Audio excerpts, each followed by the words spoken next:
Hello everyone, this is Skarious Sethronis, and today we are fixing up the DH4 demonstrator. That's this hunk of junk right here.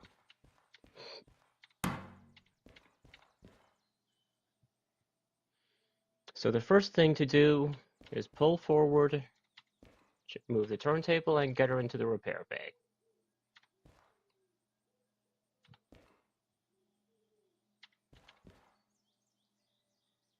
Come on. Had to find the starter.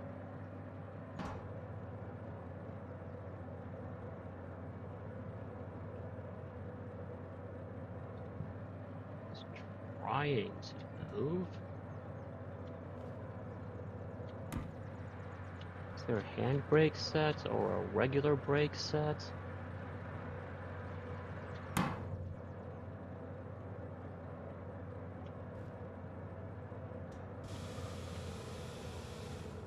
There was a regular brake set.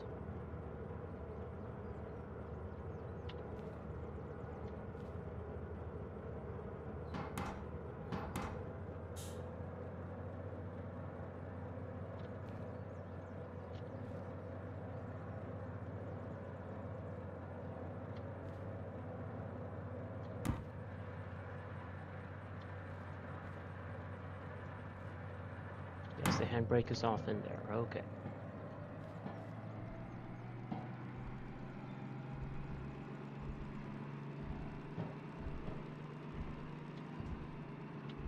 It's going to be enough.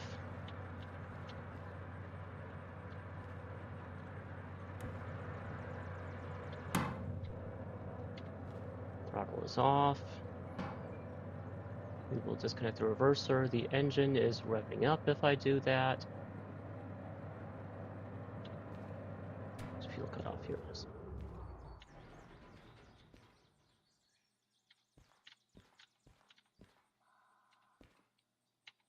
Well, there's the gas tank.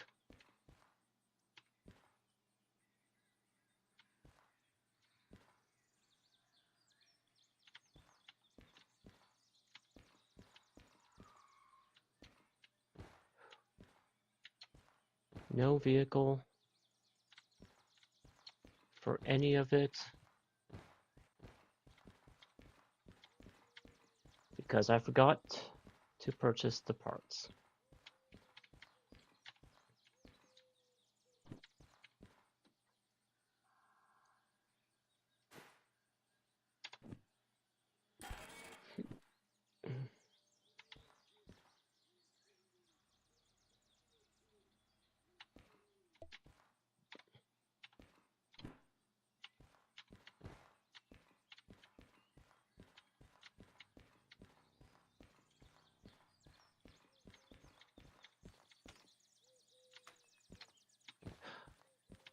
There's only one part, so I can take the flat car out, but I refuse. But if possible, I want to make money on the trip rather than only spend it. So let's see what jobs are available.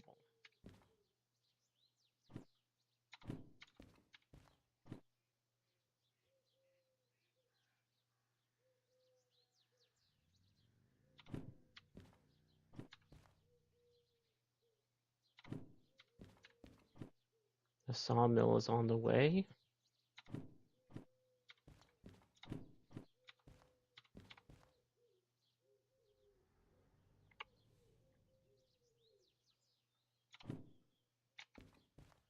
Shunting 91.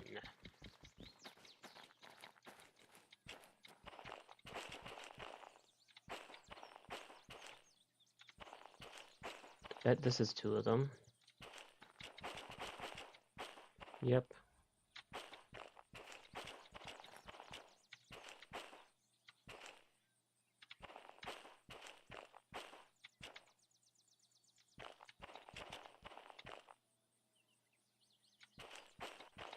And that was another one. Okay, so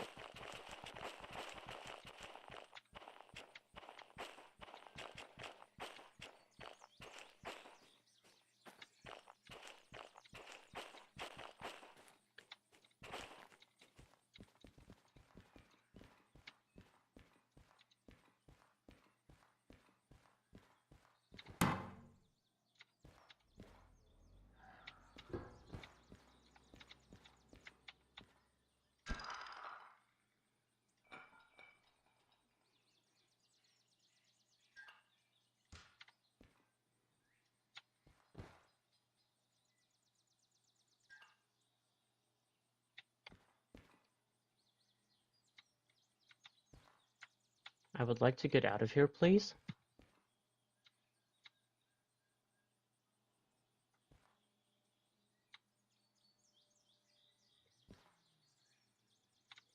Good enough.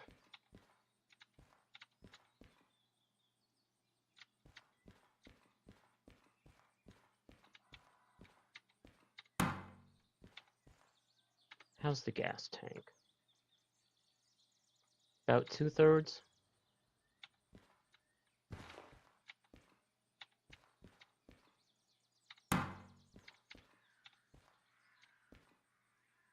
Yeah, let's fill that up.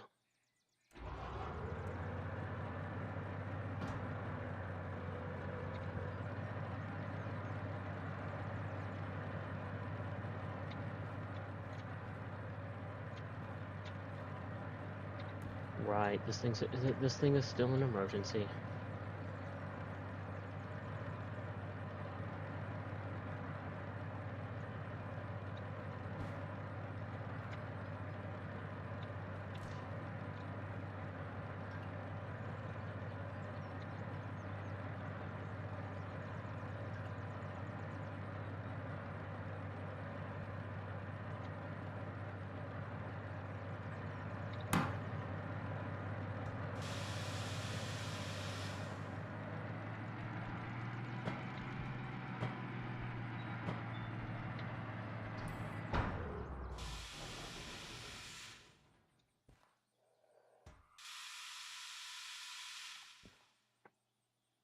Well, at least the engine automatically stopped.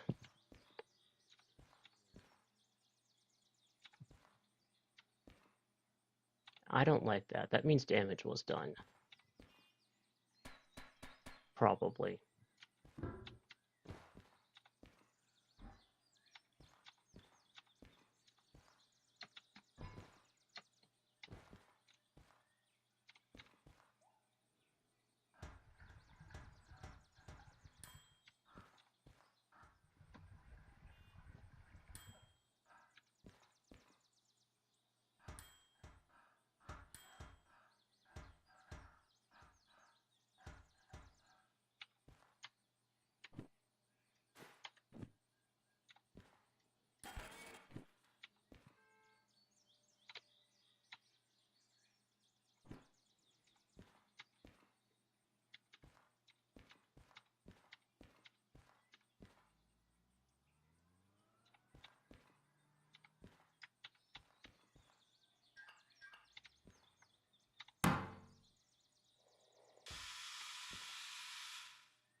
Brake pipe malfunction? Where?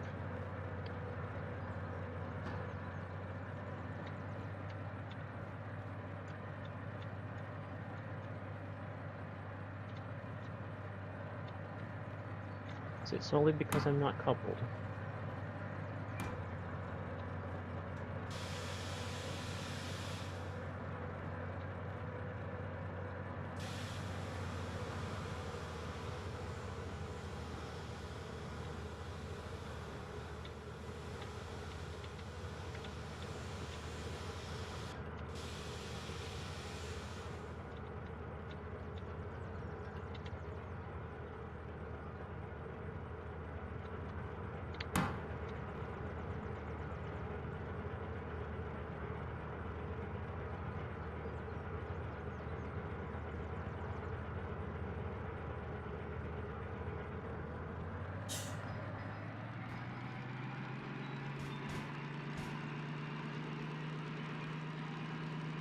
I love that I don't have to worry about that.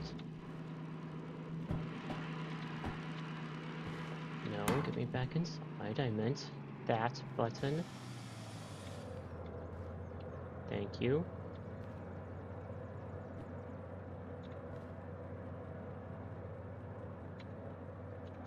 This being here is going to bother me.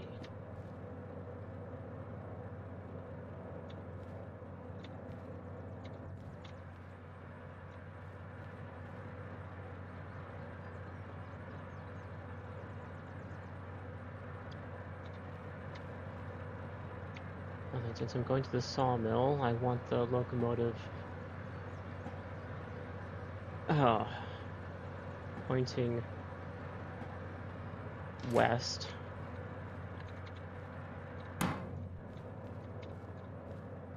Which means going this way.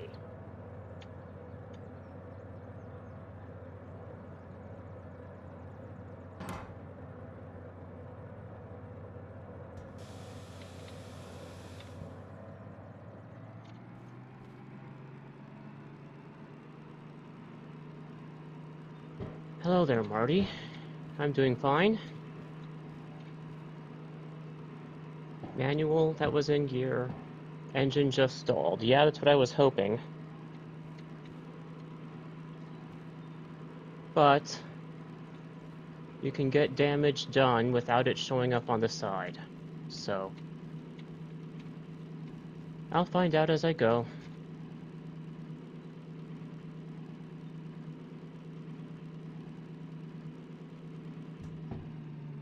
Throttle. I think 2.2 should be fine if I'm on my own.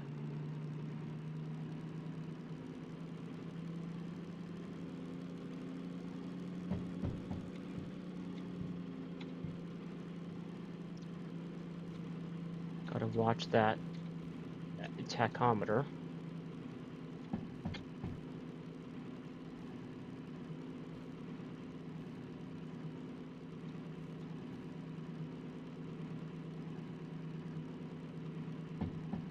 Going 11 kph.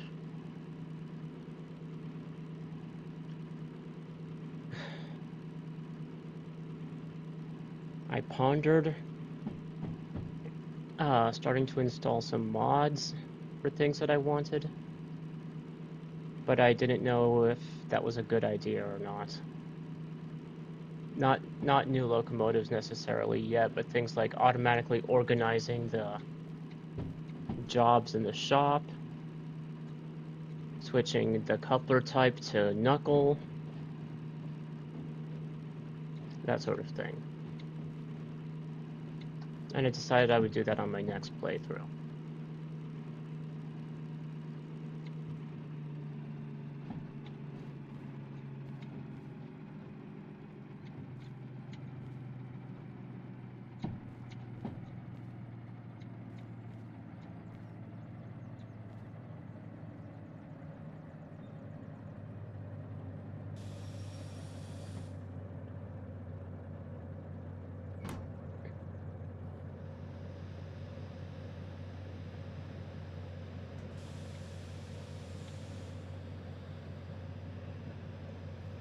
I really should get one of those brake gauge readouts so I can at least tell how much brake power I'm adding.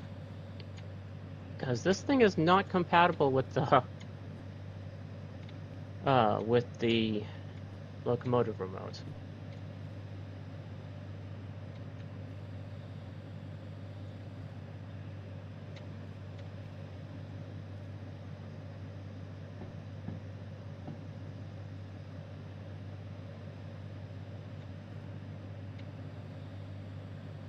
Oh, dang it. You have to actually throw the switch, you idiot.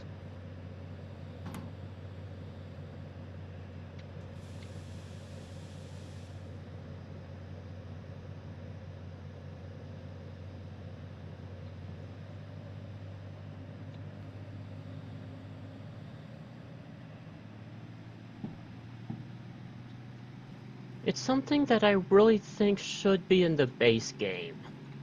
Like, I don't think it should be modded. Because I feel like a human setting out the jobs would want them to be organized. Now then, throw the switch, you silly.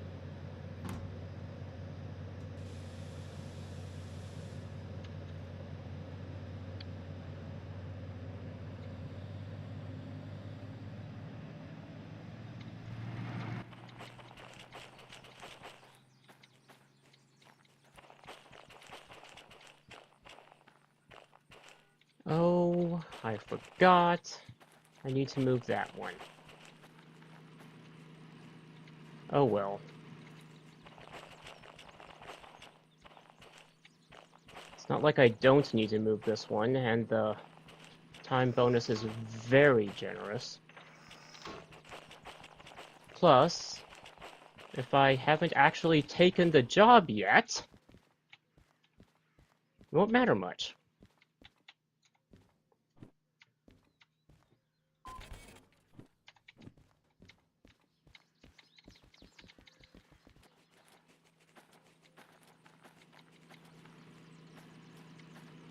Here she comes.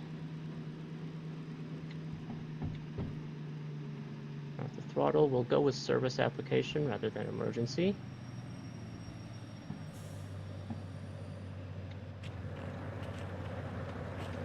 Almost perfect. Another foot.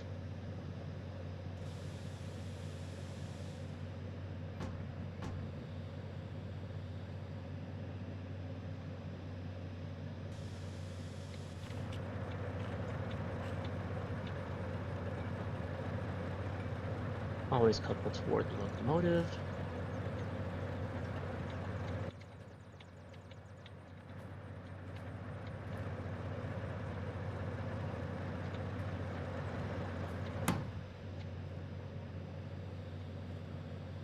That's still charging.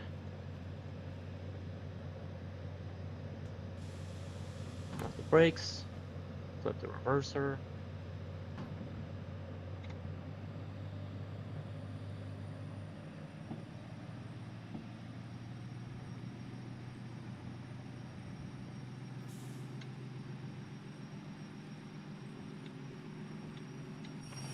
Ah, handbrake.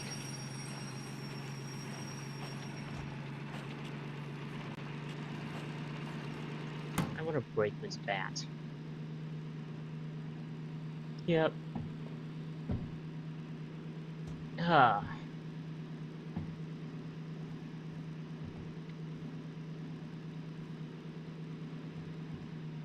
Get that off. Gear up again. Go grab that one.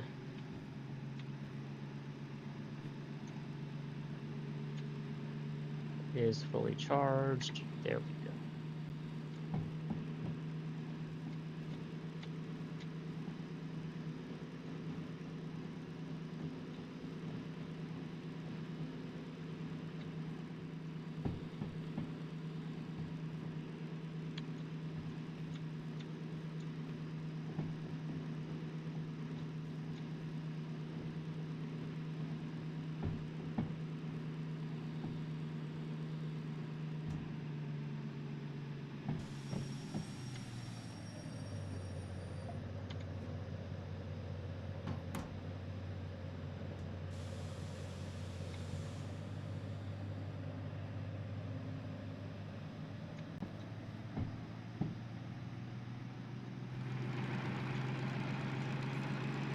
Now then, let's see. I want to throw the second switch.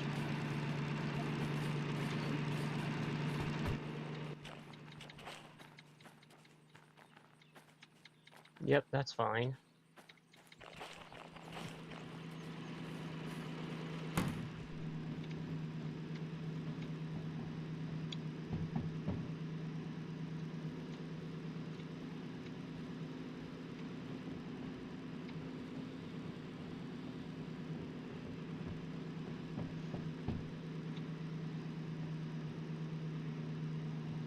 This game is rather relaxing to play. But I don't understand why someone would want to watch someone else play unless they were, you know, giving into their intrusive thoughts and playing fast and loose, rather than playing like it's, you know, an actual railroad. Might be relaxing to play it that way, but I don't understand why it would be interesting to watch. Ugh. Roll up.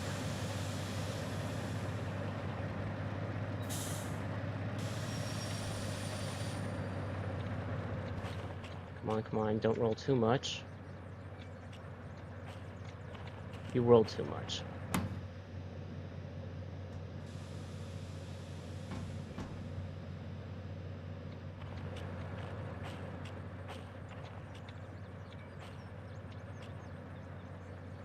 That this thing goes forward when it idles is amazing. So useful. Now then, which of you has your handbrake set? This one. And they give you over an hour for this.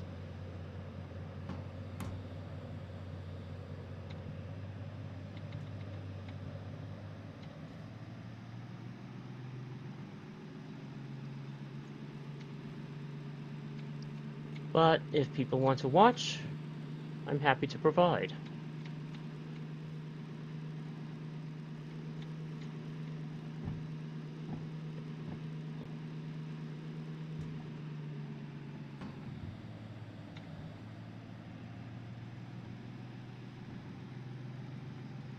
Yeah. Shared experience thing. It's also always it's also kind of like watching people play Factorio live. There's always some level of appreciation of watching the master at work, but it's also just always interesting to see other people's build styles. How they accomplish the same goals. Any subtle differences or large differences. Maybe their way is better, maybe your way is better, but their way surely has some advantage over yours.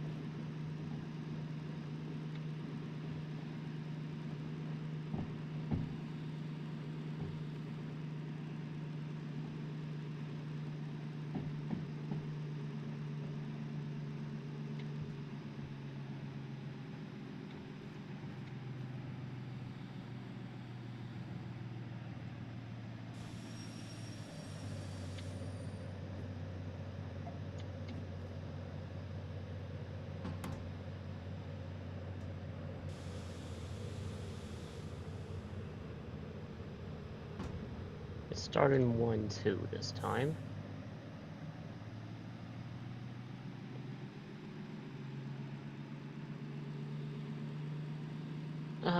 Something I realized like 2 weeks to a month ago when describing this game to someone else. The automatic transmission in your car and a computer chip operate on I don't know if the same principles applies, but they do the same thing. It's all about resistance to flow.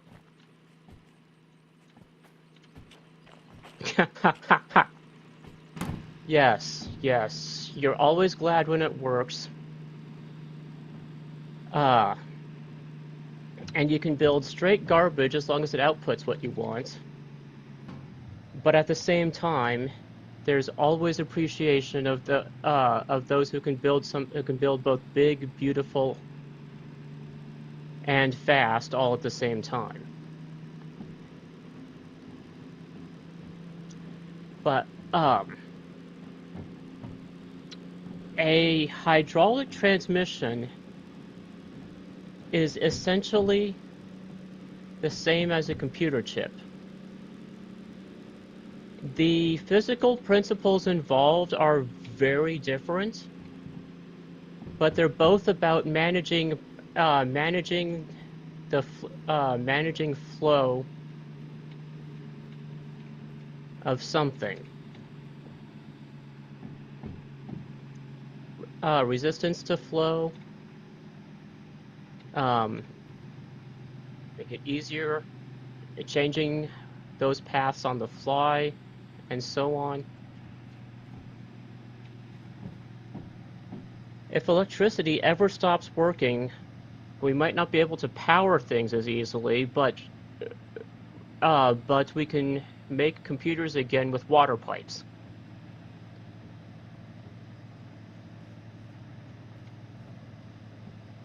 We'll just have to use hydrodynamics instead of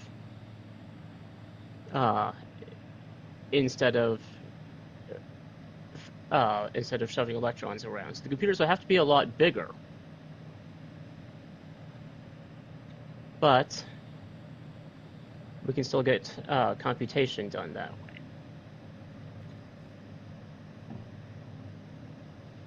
And I found that utterly fascinating.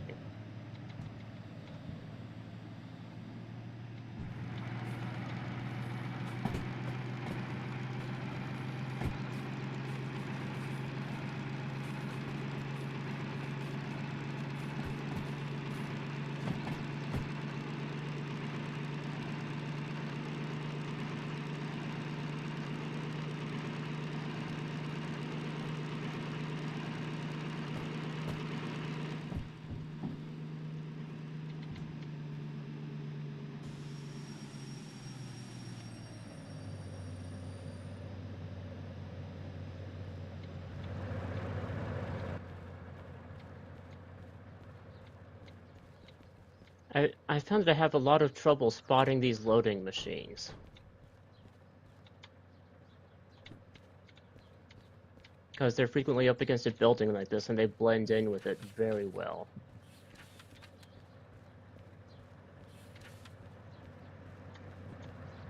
C1 outbound.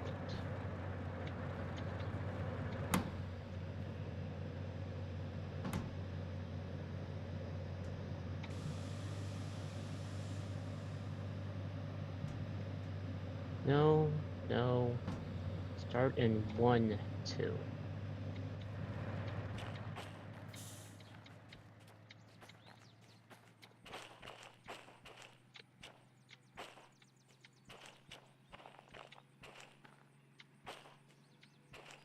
C2, C... Oh my goodness, it wants to go onto the same track as this other one bound for the sawmill. Awesome.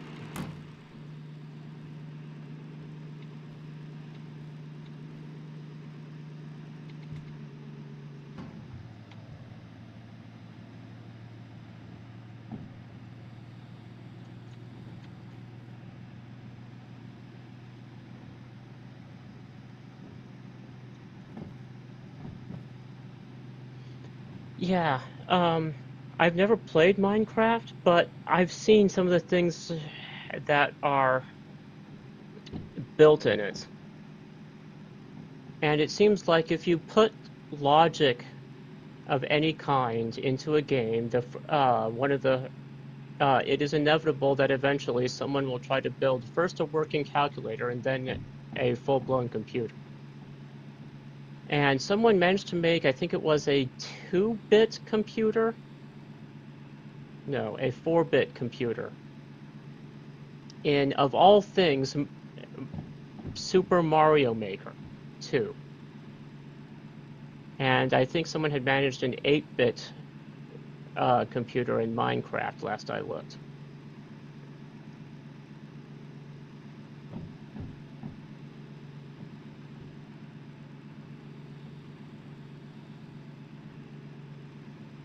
And I know that if it keeps going, someday Minecraft will be able to run Minecraft.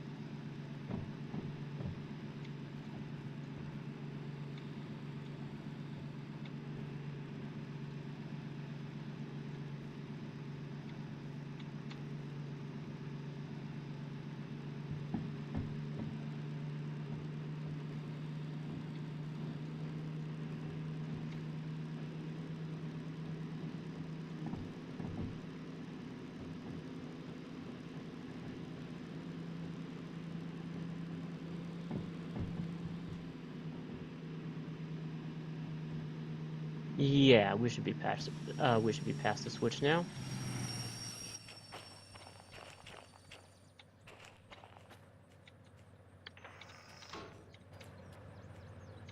Like, I'm sure there are people playing this game who have never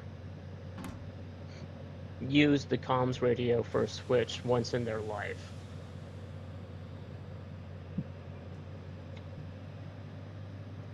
Frankly, as far as I'm concerned,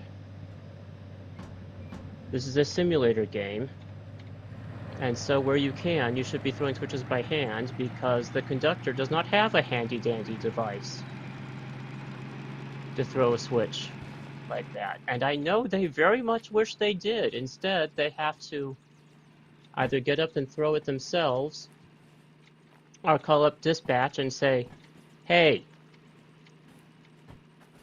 one of you idiots forgot to throw this switch."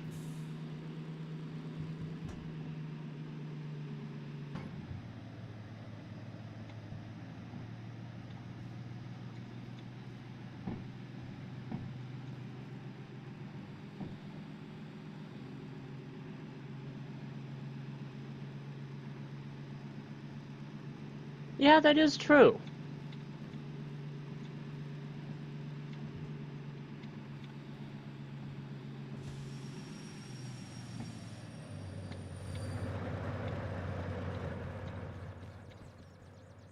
Huh. Fuel cut off. Put the car in neutral because the manual transmission does not have park. Not that the hydraulic transmissions on locomotives have park either. You wouldn't use a transmission to lock something that big in place. I forgot the handbrake.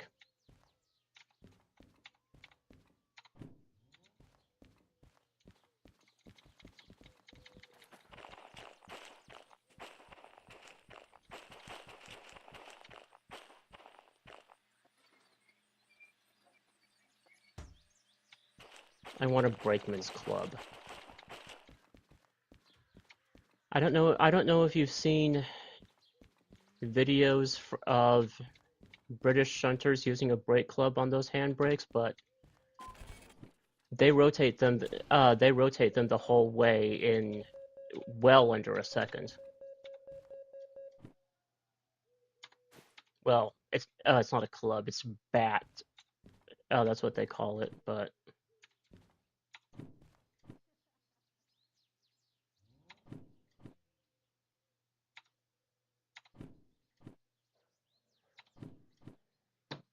now I don't remember. Can the DM3 handle these combined loads? I'm pretty sure it can. In first gear, the thing's an utter monster. I just closed this page like an hour ago. Let's see here.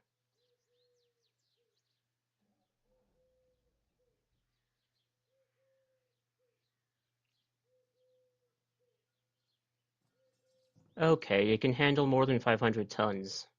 Still.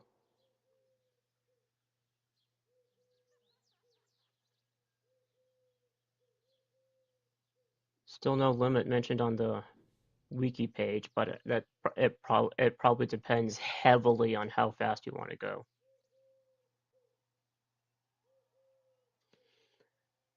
Yeah. Shunters and brakemen had uh, in the UK at least, I can't speak for Eastern Europe,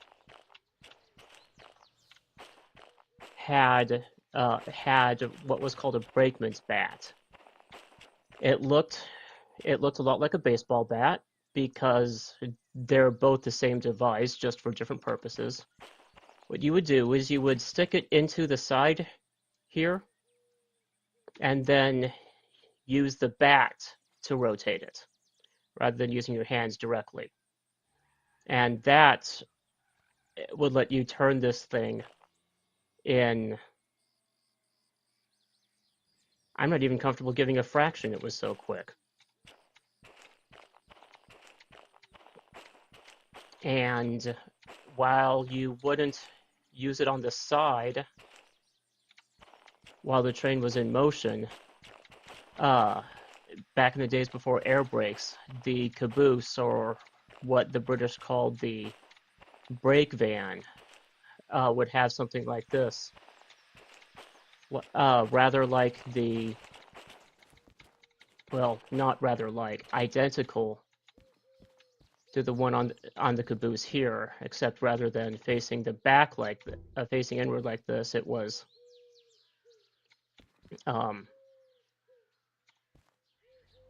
flat. It was horizontal rather than vertical, and that's how it was on the, on most cars, at least when they had brakes on every car. That wasn't as necessary in Britain as it was in the U.S. But they would use a bat to rotate the brakes on each individual car, because on a 30-car train, when you're going over a mountain, you wanted the brakes set on all of them to avoid a runaway. And if you had to do all of that by gripping the wheel directly, it would take for bloody ever. But with the brake, but with the bats, it would take less than a second per car. And so actually moving between the cars was the main delay in getting the brakes set. Of course, once we tried to expand past the Rockies, we very quickly developed the Westinghouse air brake system. The days of hand brakes in the United States did not last long. And I need to go accept those 2 jobs before I forget a 3rd time.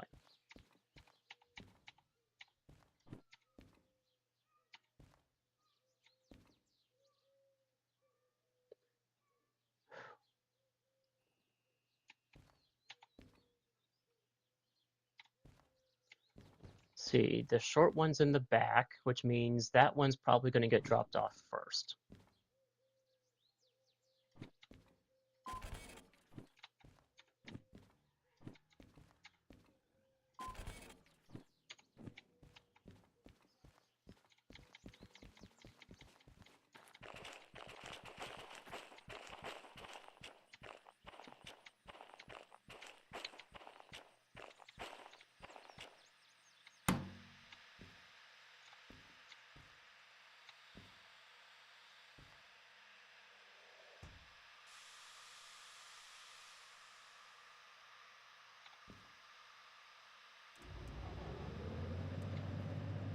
Starter,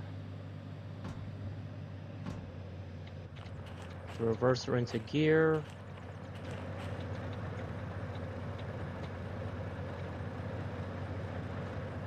Huh, still connected.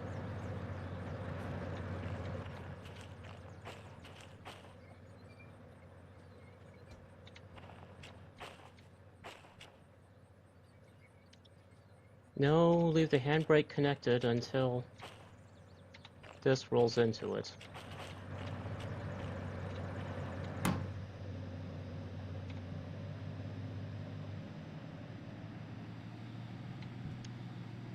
Hold up, why is the sander on?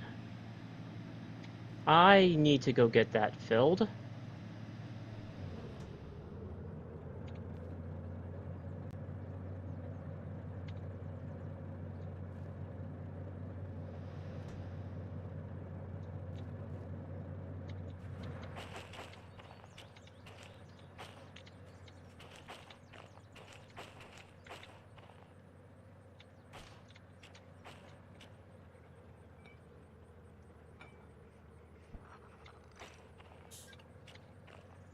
Open.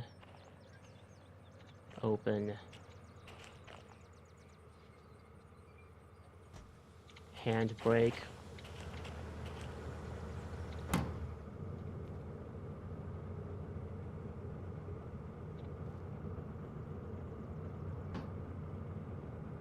Neutral.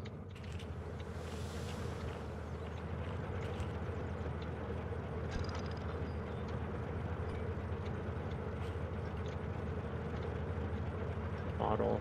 Bottle.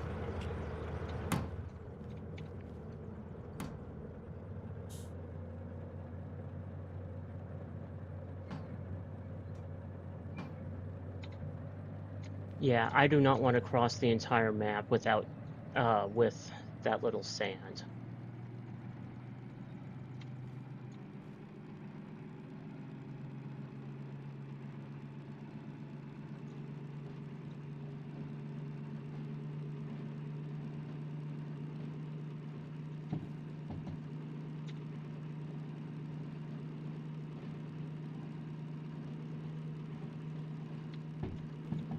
Yeah, I use the scroll wheel, so.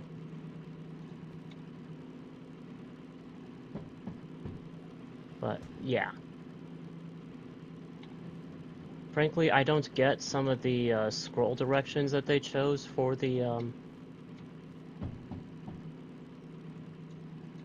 scroll wheel. I would think that up, either they should choose up is always more on, down is always less on, or they should choose up is always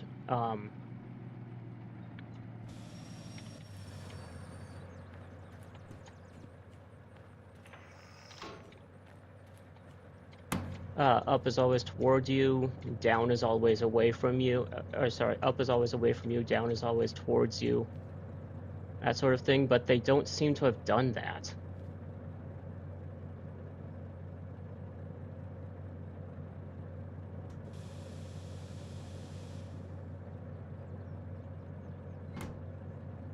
Put the reverser in forward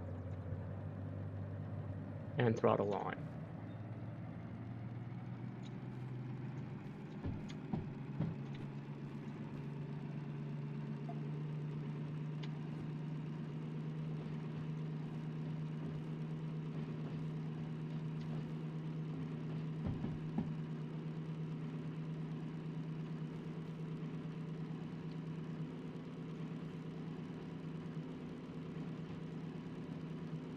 I even filled this thing with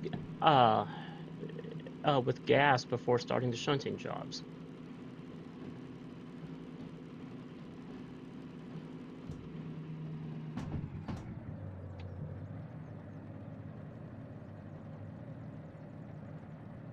So I'm annoyed that the sander got turned on somehow. Not on a per thing you're controlling basis, which is the objection that I have.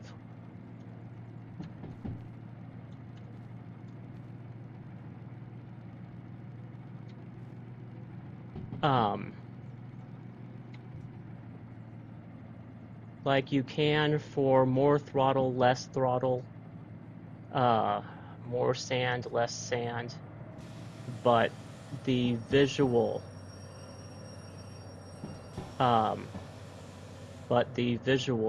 do not always match it.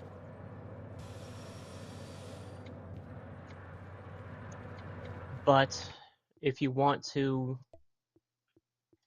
change the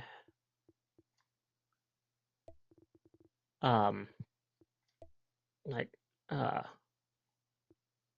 there's independent brake up, there's independent brake down. Let's see here.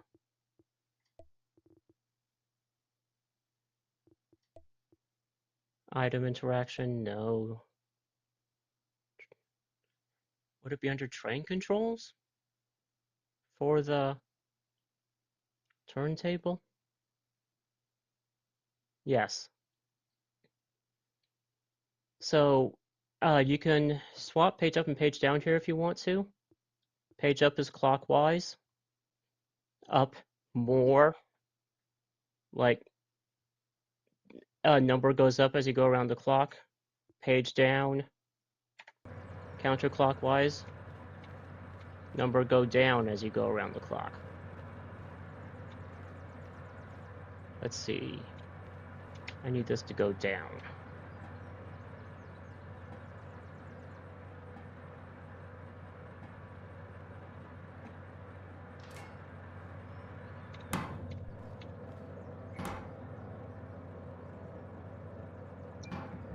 Let's not be in the fast gear when we back into the service track. I don't want to hit that thing again.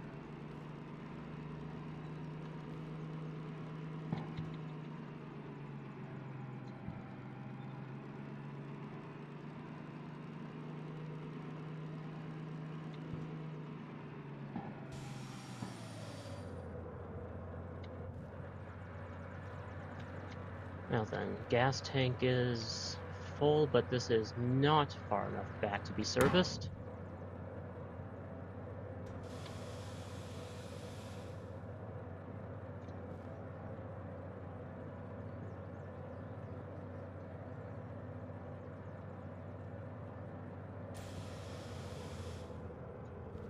And now it is.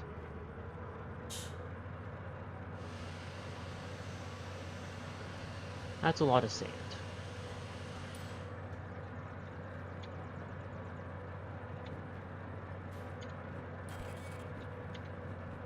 These receipts do not despawn. Lovely.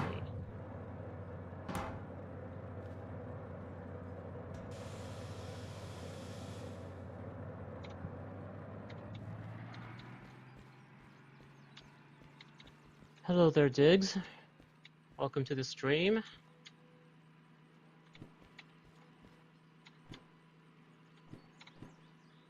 Gotta run back.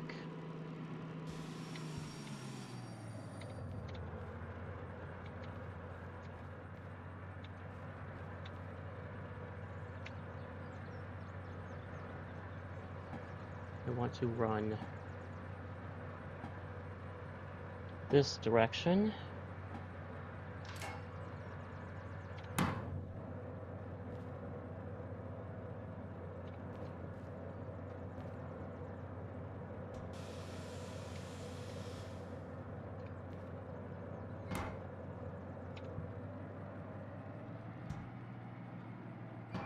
I can afford to start in 2-2. I'm by myself.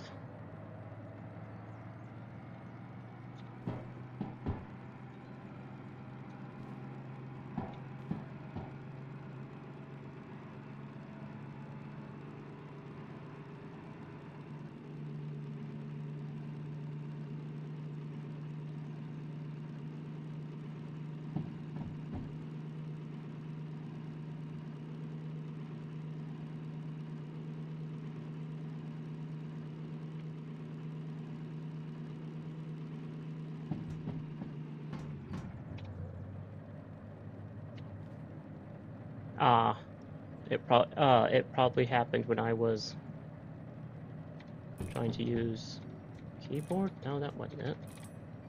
Huh.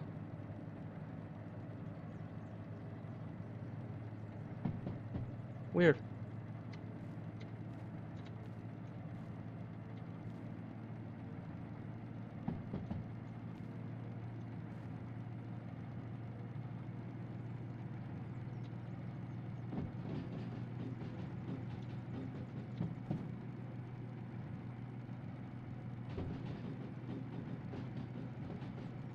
Wait, the museum has lights? I haven't been able to find them.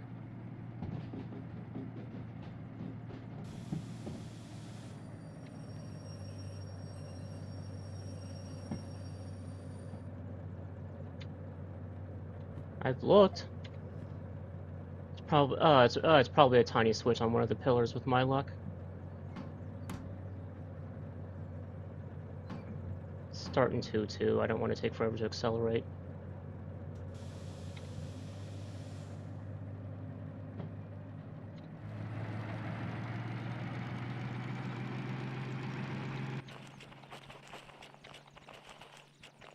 Angle that right.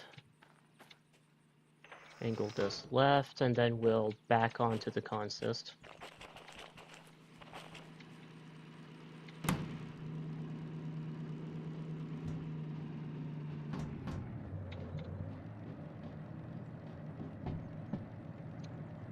On a pillar, yep. And near the turntable controls was the first place I was going to look when we got back, because I wasn't going to waste any more precious order time.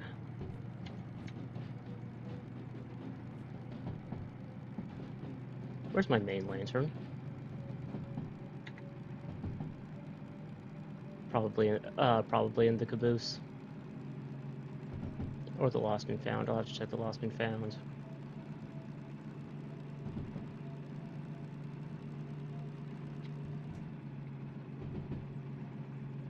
When did I put into throttle 3? Oh well.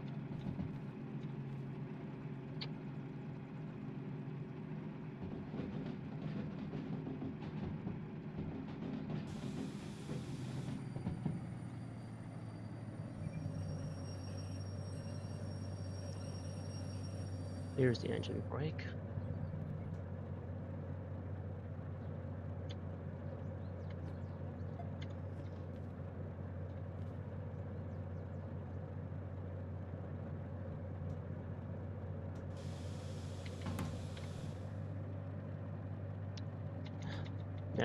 Never start out.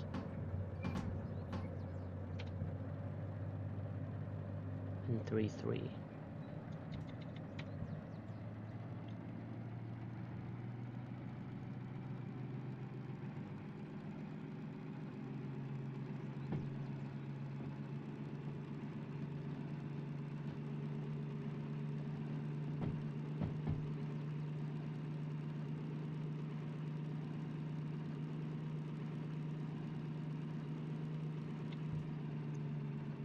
Okay.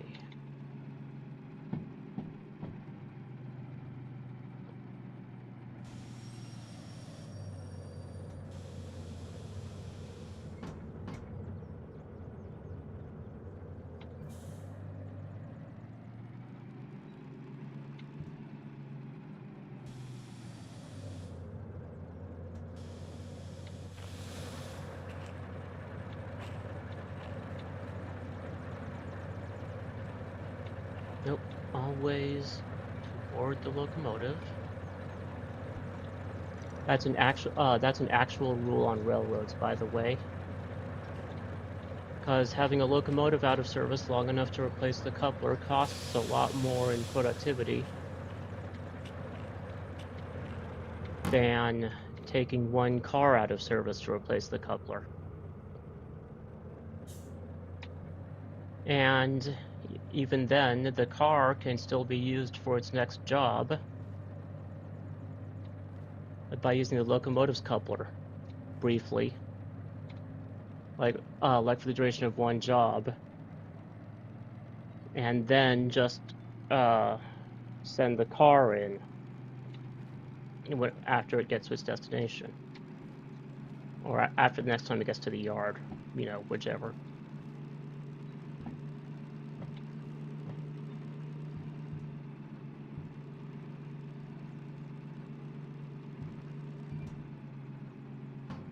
Let's go 1-2.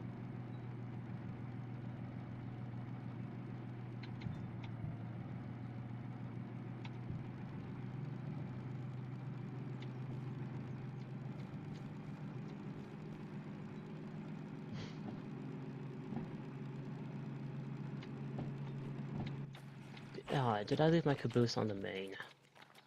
Yeah, I did. Means I'm gonna have to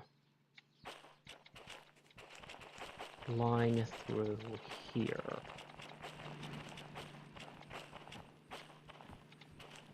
That's set left. This is not set.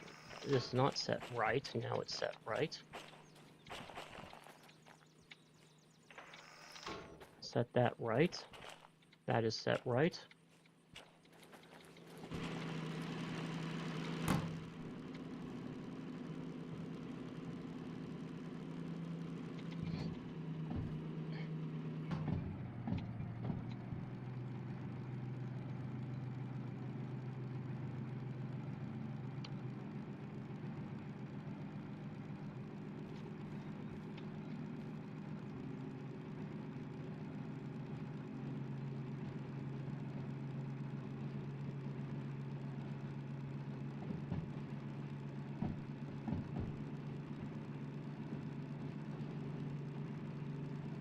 I really should buy some flags when I go through city west.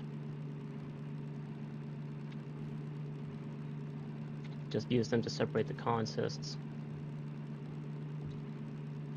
Just cause I don't really trust the flags to stay put.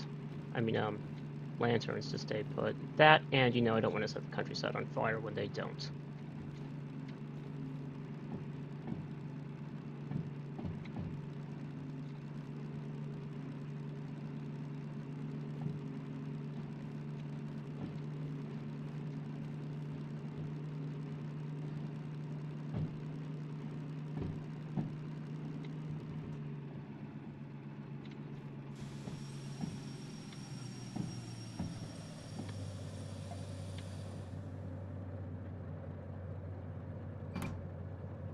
Reverser, starting gear, brakes, let's move. Oh yeah.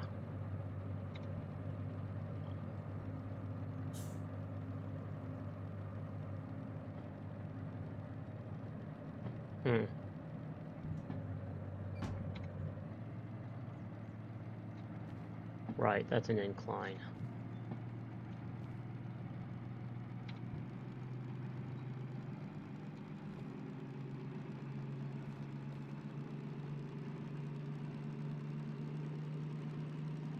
Sheesh, the way it's behaving, you'd think there was a brake set.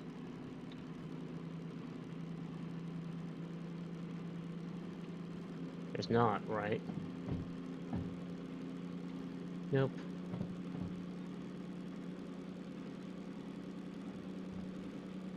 Brake pipe is at 5 bar.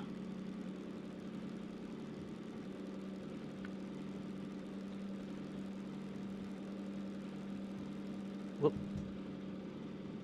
Time to upshift.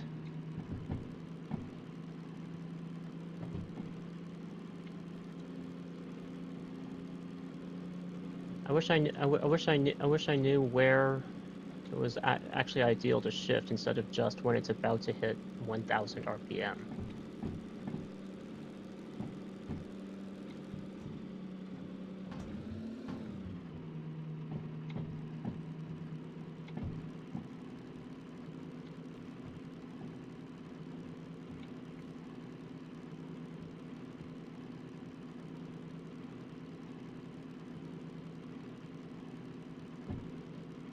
Tachometer isn't going up, so I can probably leave it here and just go to turn the lights on in the museum. I'm so glad that the power bill isn't a thing.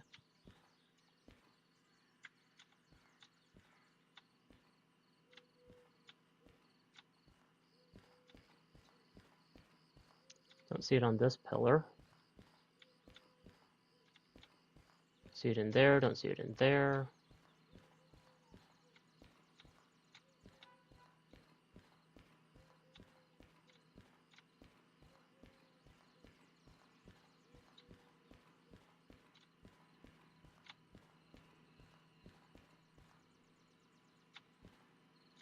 That's not it.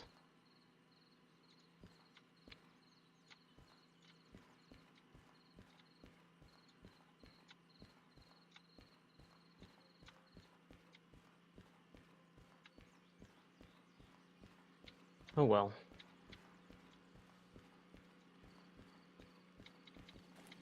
Not important right now.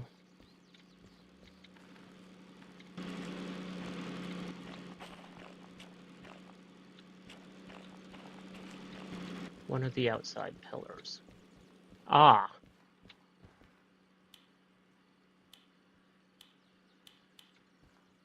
That's nice.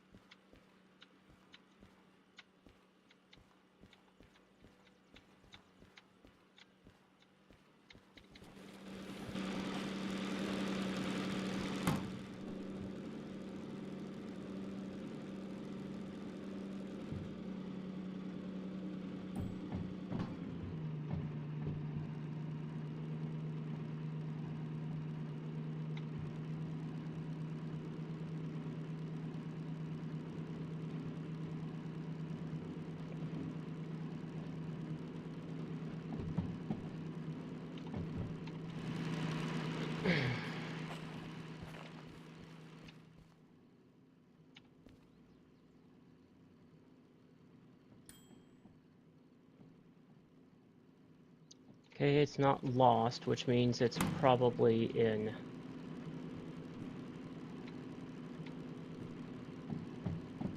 the caboose.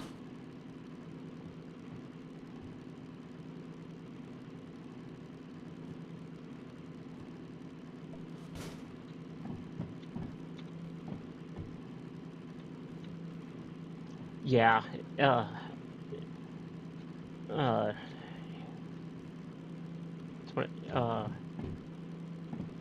one of those things. One of those things where you turn it on and you forget, not only where it is, but that you ever had to do it to begin with.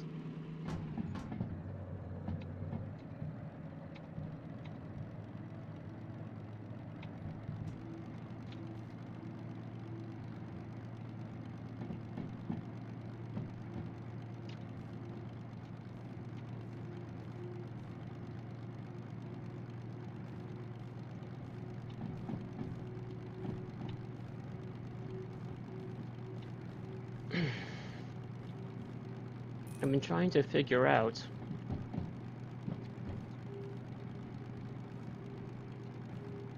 where on earth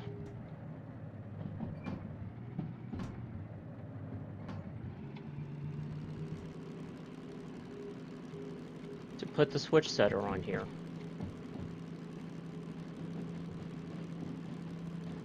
Because all the places I can think of that might be good are blocked by something else.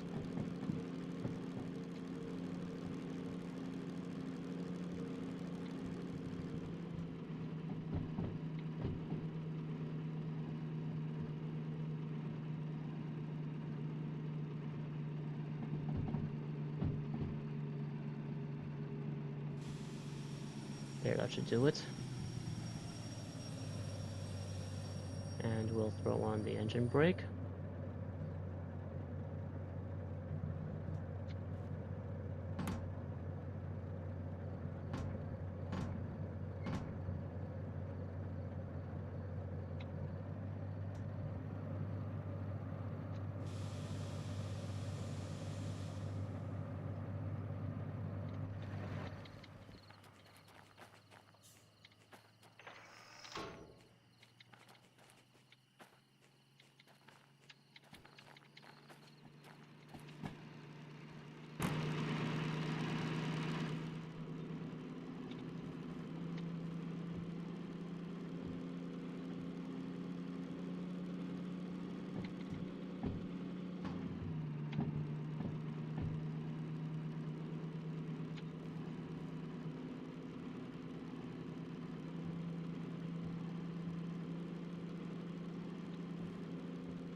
Thank you for telling me it was, that it was on one of the outside pillars, by the way. That really helped, and I wish I'd known about it a couple days ago when I was working on a save file not for stream, and I kept having to sleep past the night just to see what I was doing in the museum.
Like, and then here's another example of that mouse wheel thing. You have to scroll down to open this chest.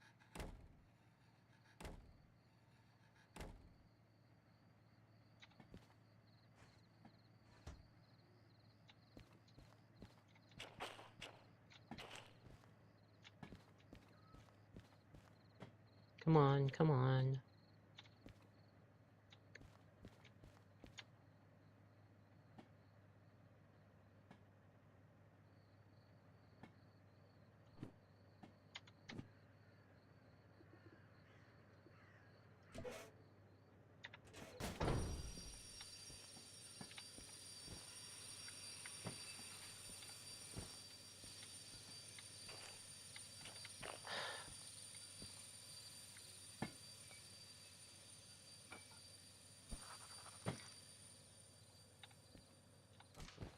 Come on, find your friend. There we go. Cylinder cock, cylinder cock.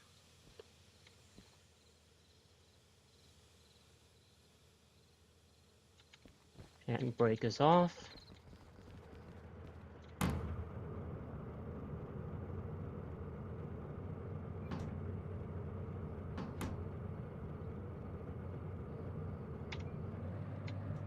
Huh. Brake pipe malfunction.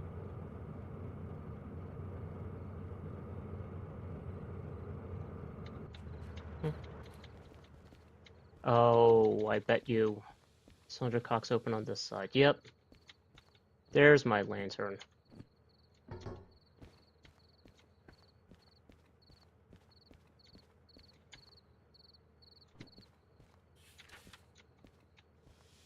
One, two.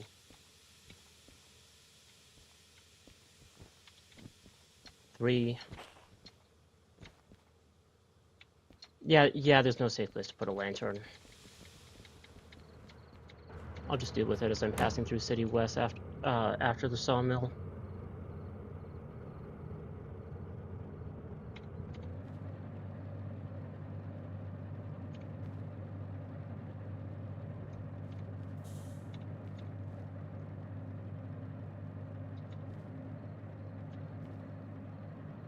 I feel like I should be moving faster than this.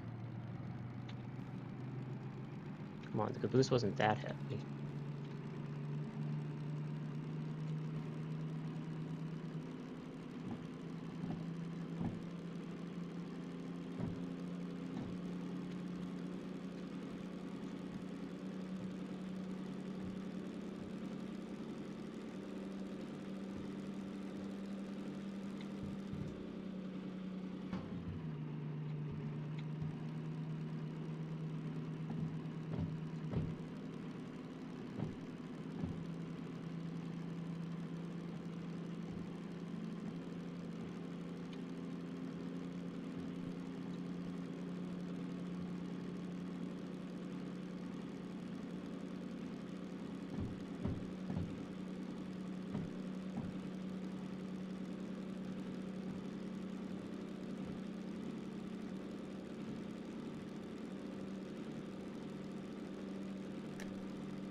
drilled in, needs to be drilled in.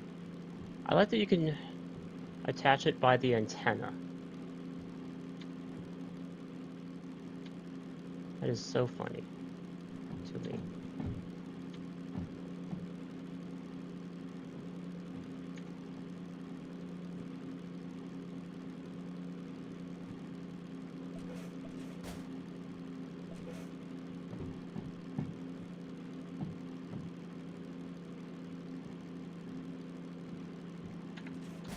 Yes, I want to put the toolbox inside itself.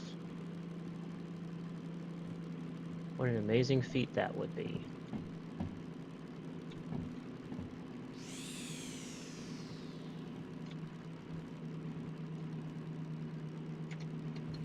Alright, let's crouch jump like we're playing TF2.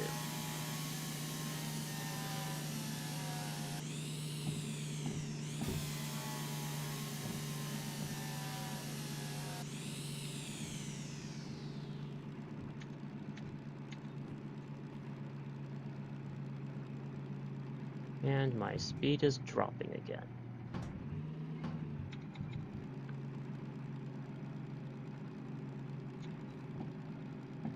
Oddly enough, this might be too heavy for this thing.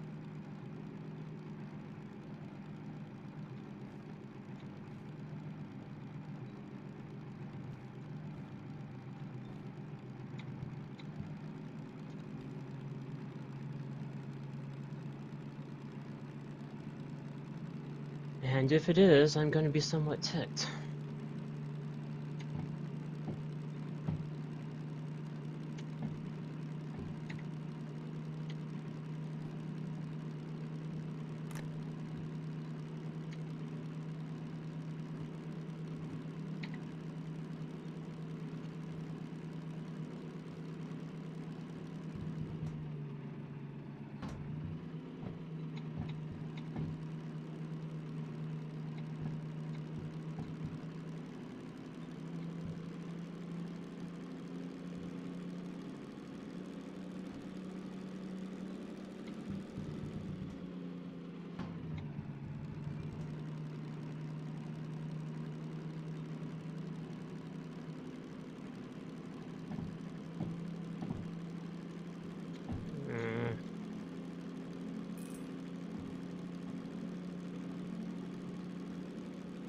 Oil temp is getting too high.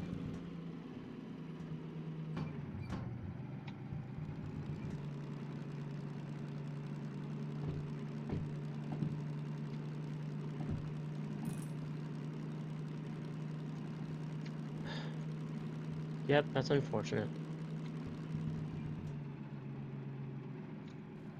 At 10 kph, I'm going to get nowhere very slowly.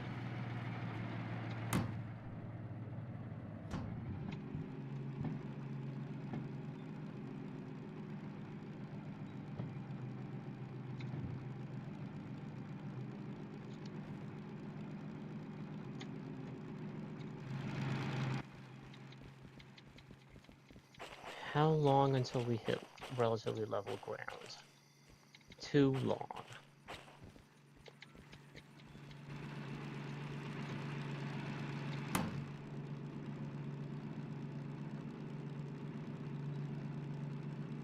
So,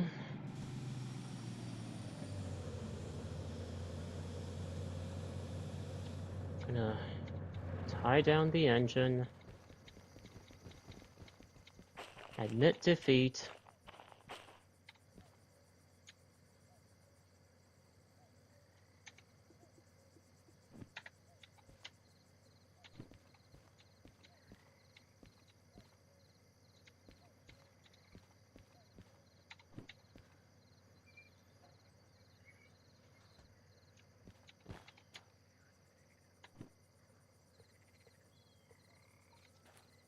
and cheat.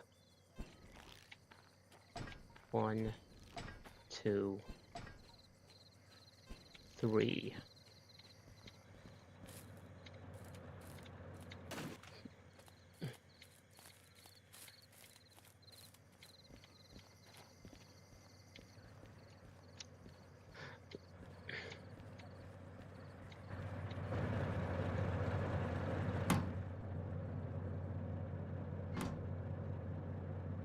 Put it in reverse. Turn off the brakes.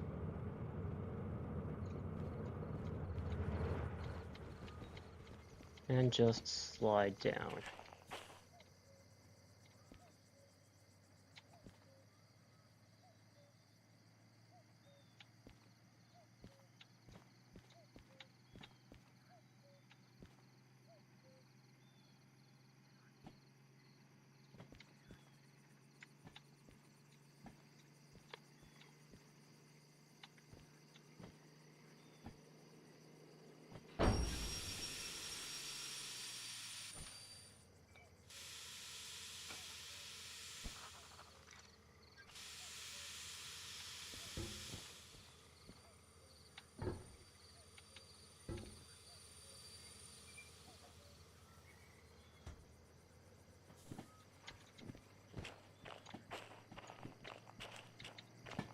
Good to know this thing's limits.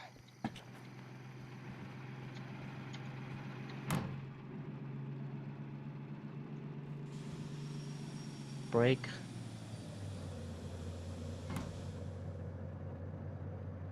Put it in forward. Throttle to notch 2. Brakes off.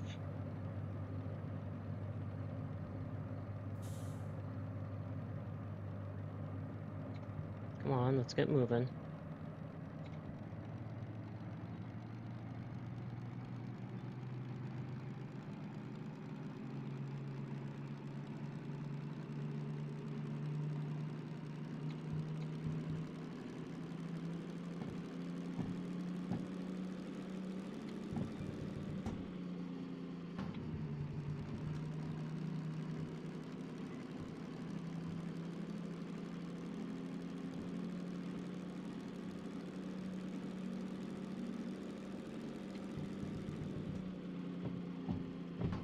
Should have been building up speed on the flat for this. Oh well.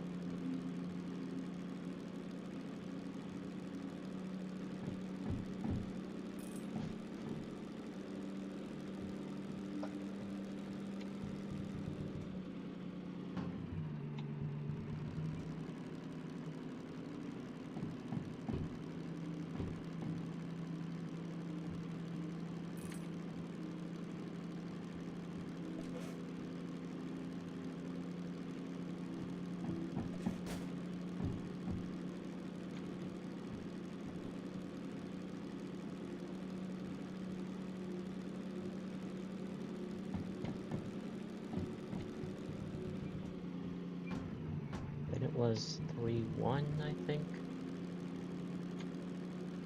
Yeah. Missing soldering wire reel. Figures.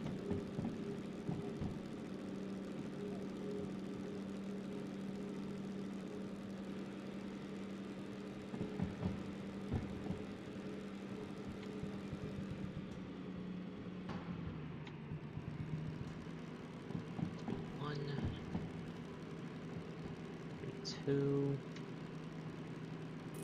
temp's going up, tachometer is going down.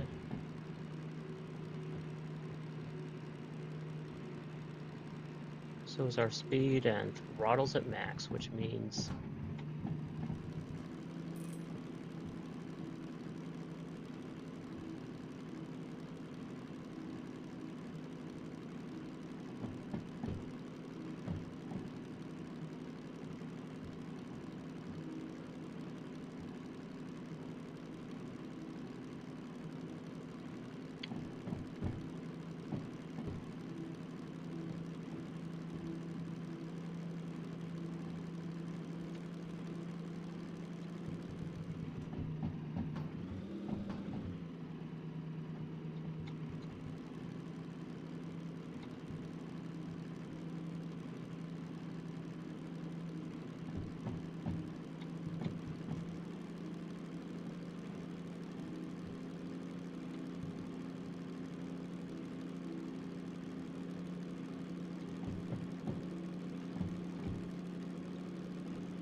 Really thought I had a soldering wire wheel.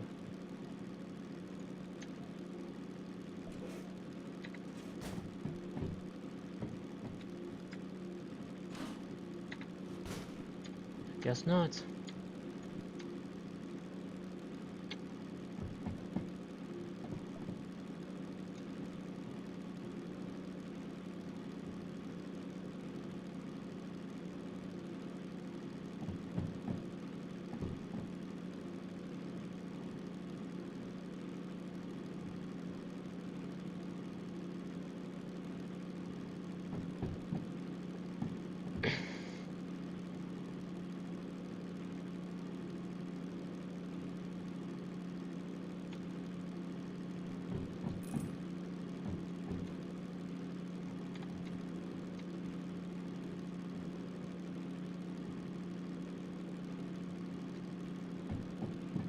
You know what?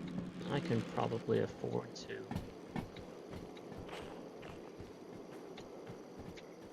run back.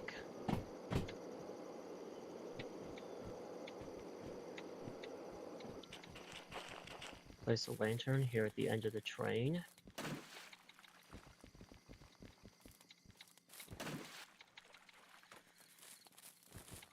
And we will just hurg our way back to City West. Sorry, City South.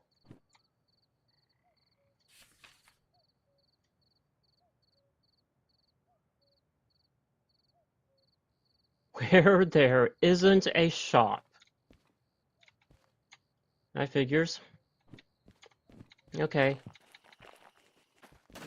Gonna have to deal with a non-functional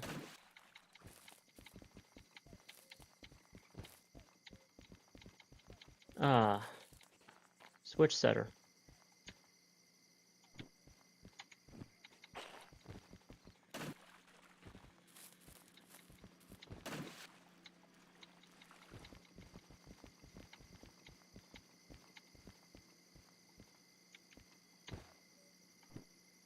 Where am I?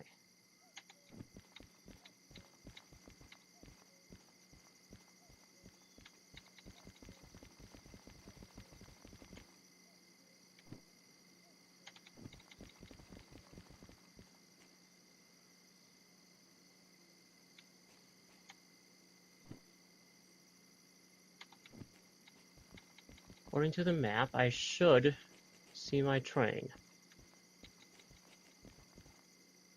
I do not. Because it's all the way down there.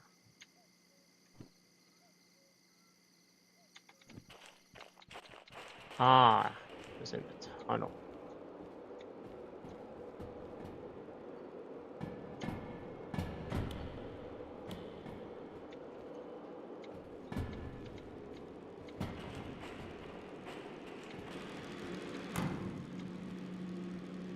You know, I am mildly surprised the train is still intact.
Speed is starting to go back up at 1.2.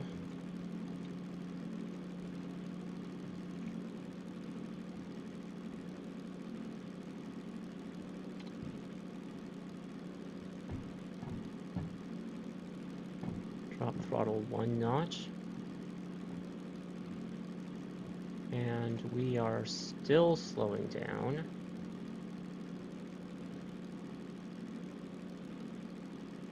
Nope, we are very, very slightly speeding up.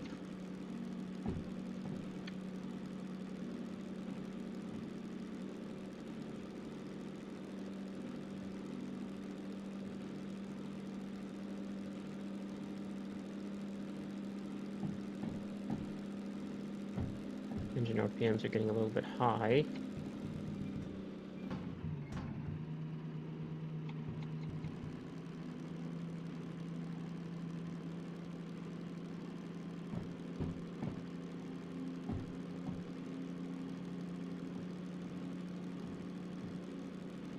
Don't think I'm going to have to worry about the speed limit anytime soon.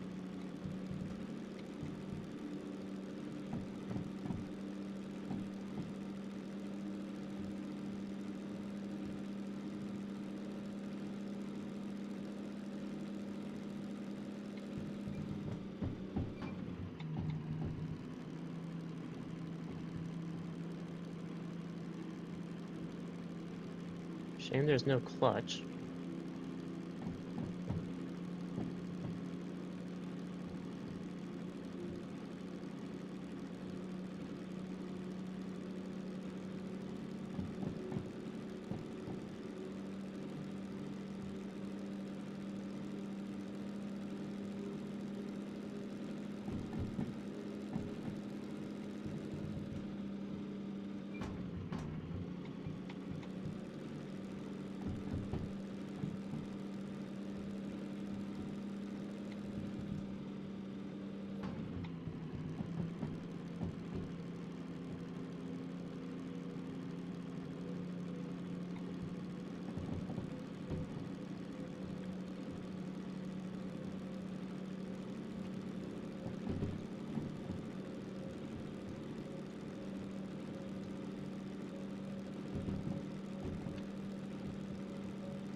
Yes, I do want to be aligned left.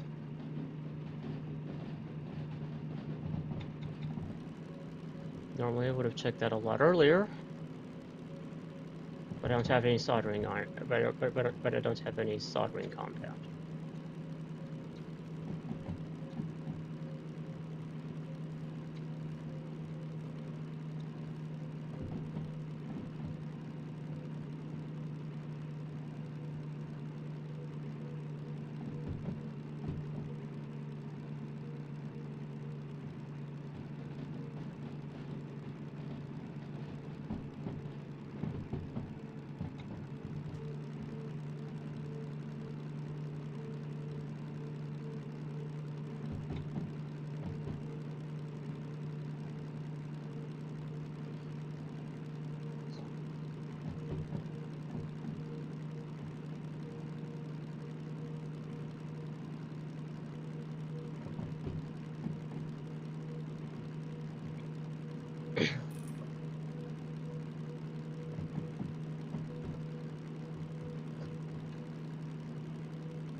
That speedometer needle is moving very slowly.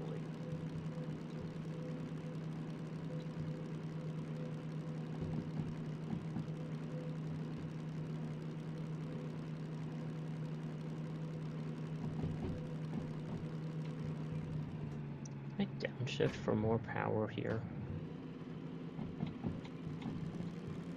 Yeah, I can.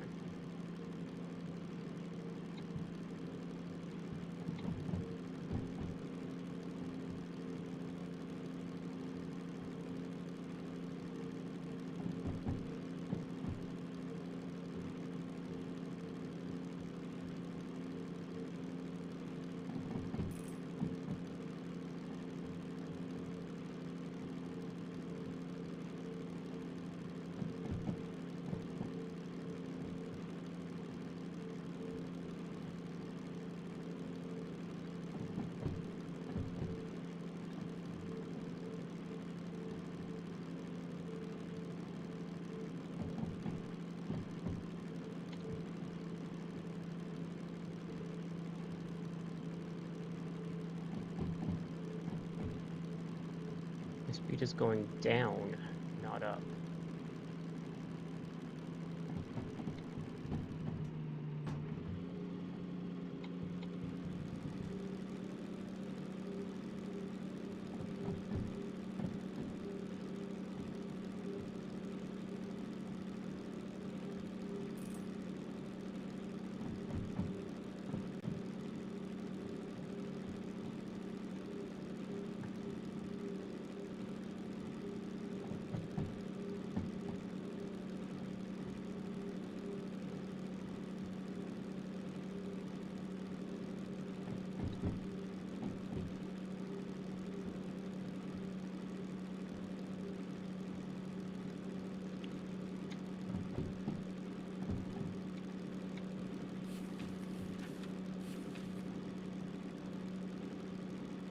Bonus time, 2 hours.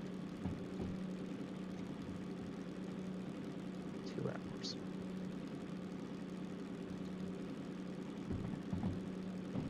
Is that what, 84? It's above 84. That's all I can tell.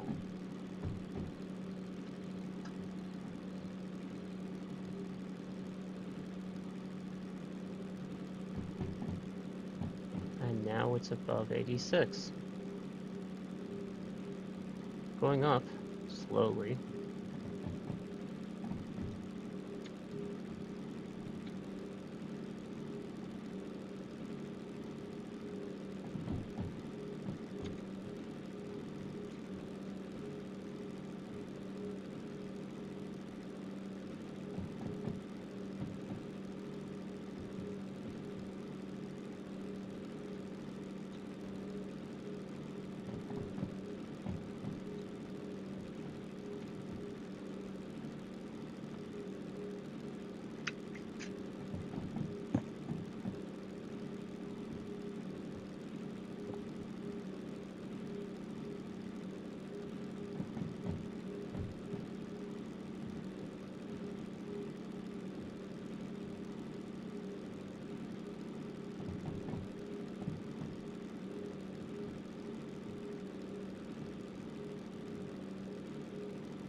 Our speed is dropping.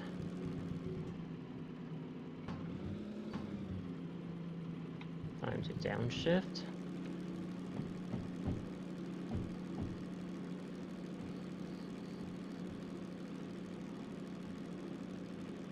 Speed appears to be going back up.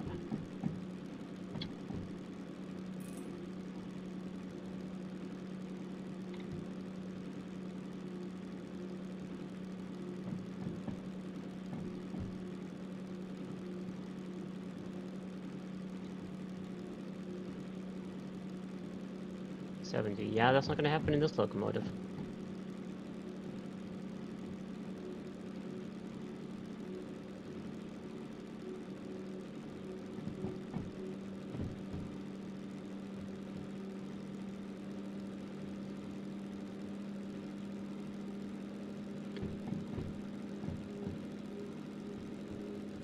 You know, I feel like I might have been better off with the E2 and Slug, honestly. Oh dear.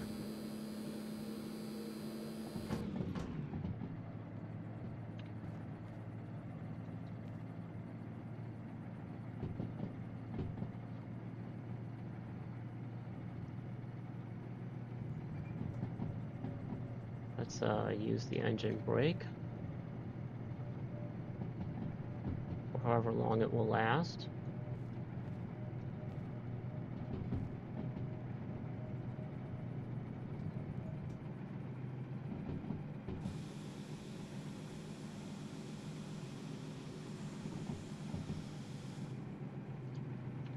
Flap. It's a bit too much force.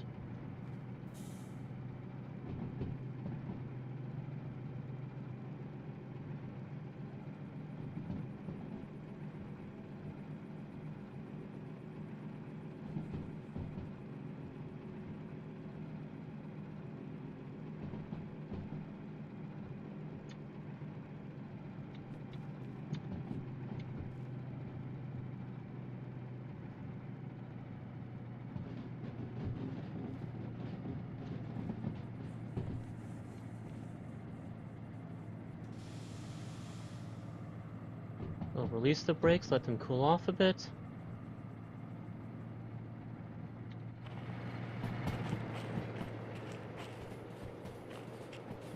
Cannot see the brakes, so it looks like I don't need to.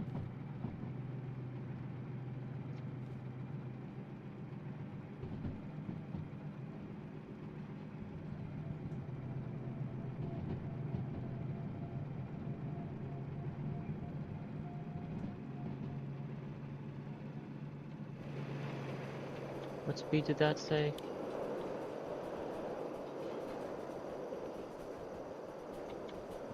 30, crap.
$70. Well, at that point we're going to be worrying about the locomotive's maximum save speed of, what, 67 in this gear? 67.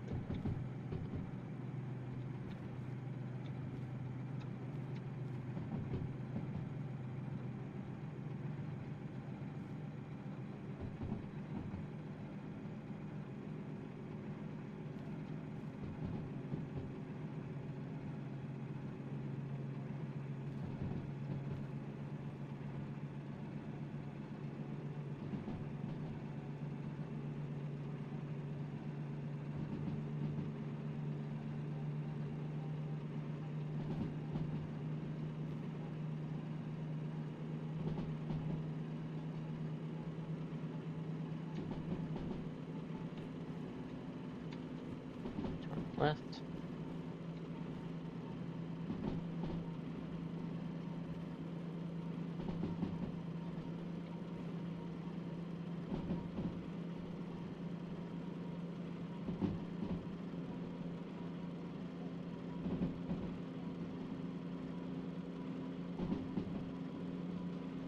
Yep. And just slow down to 40.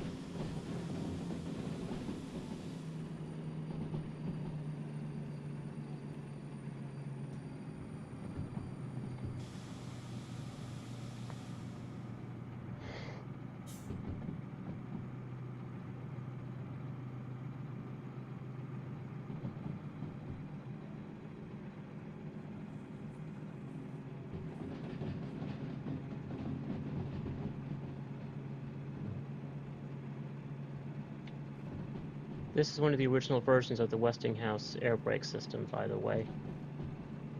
Because it's not self-lapping. The self-lapping air brakes were introduced,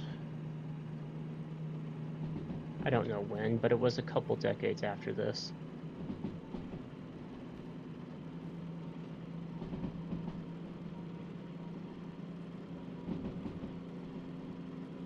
$60. Going up. Problem is, I cannot downshift. We're still going too fast. Yep.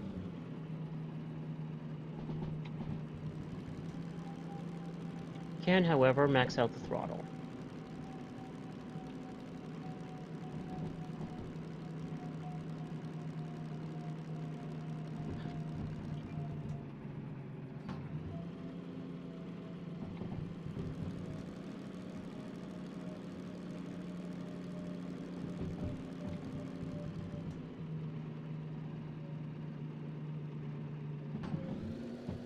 That is way, way too high.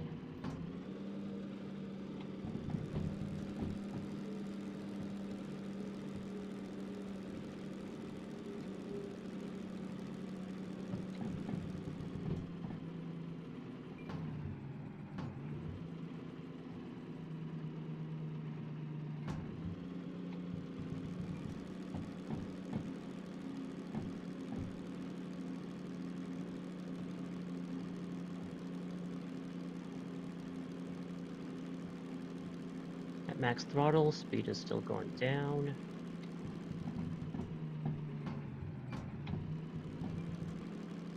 Try going down to 1.2.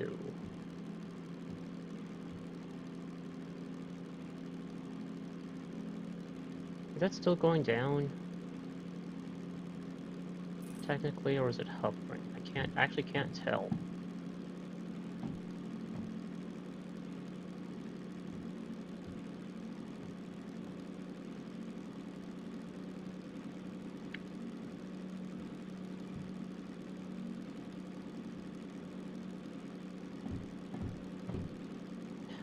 Engine RPMs are dropping, which means our speed is dropping. Can I afford 1.1? Yes, I can.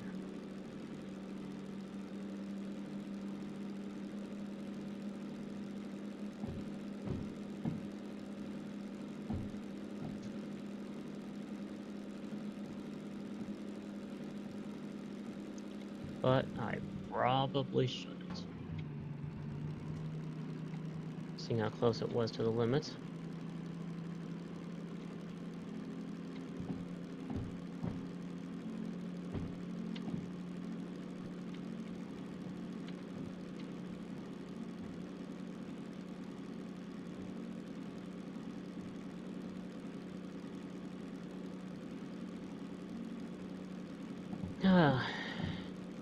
Say what you will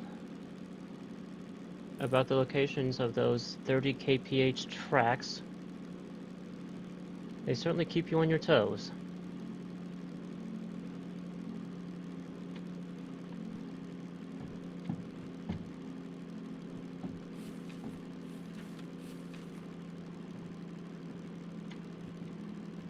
B3I.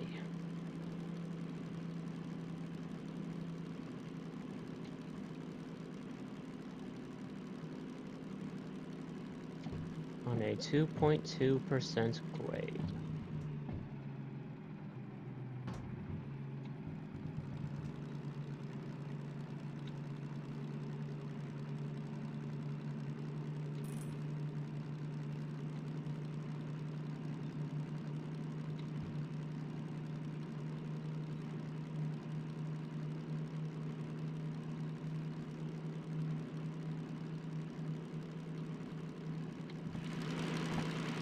Yeah, it's moving.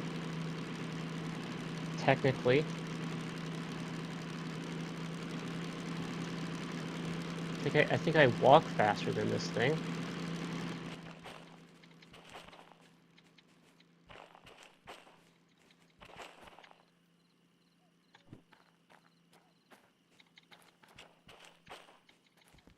Let's get to the sawmill.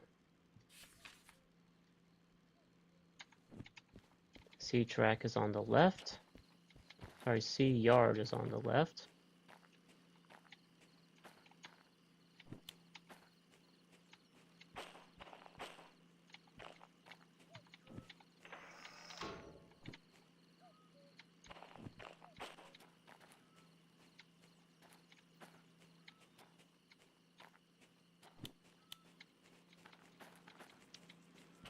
Was that even the right switch? Beats me.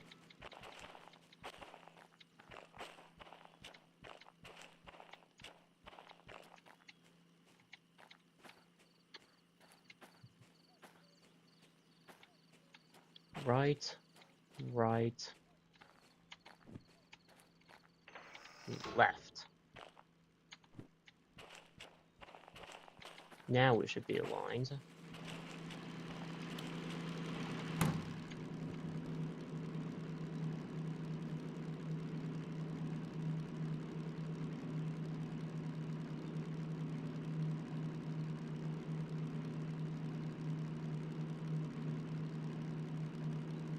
Kinda don't dare upshift.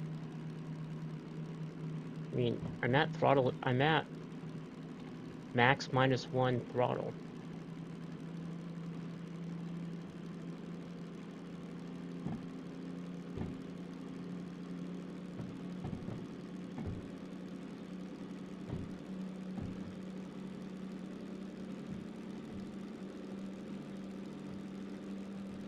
Sorry, did I say downshift? I meant upshift.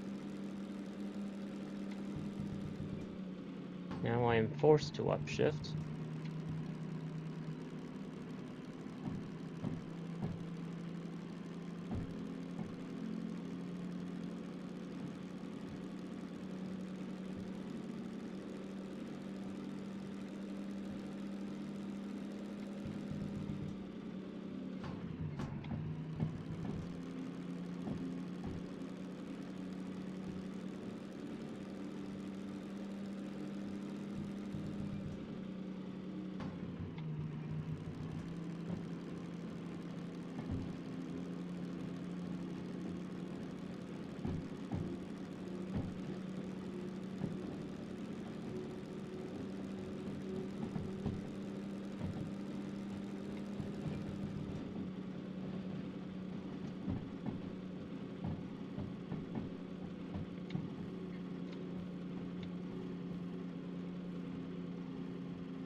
It's certainly near the cap for that grade. It's got some that are way more than 2%.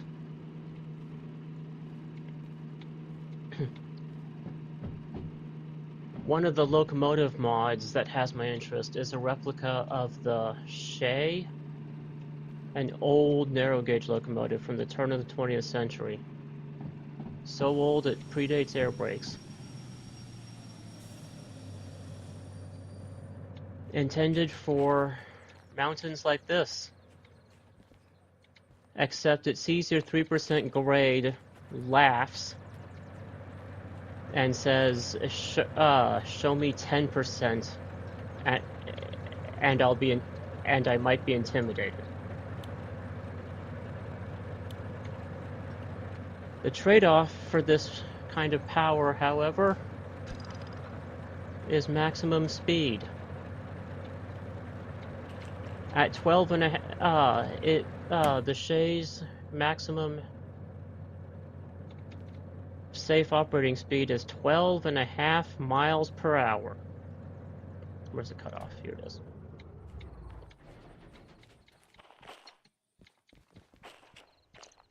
And you heard me right. That's not in kilometers.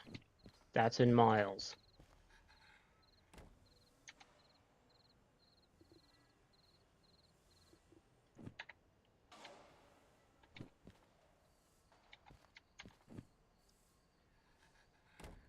Because at 13, its wheels start taking damage. Because it doesn't use a traditional powertrain. Hello? Oh, right. I don't know if I double purchased some of this stuff or if it came from the tutorial.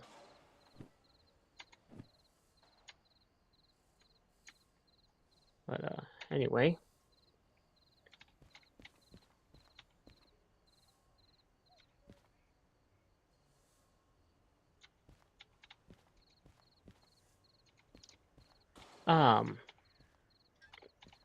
The Shay uses gears instead of the normal drive rods. And its wheels are notched radially, and there's a cog wheel that applies power to those notched wheels directly. And every single one of those wheels is powered. And when you hit about 13 miles an hour, those wheels start to take damage. And at 15, you're going to be spraying tiny metal shrapnel.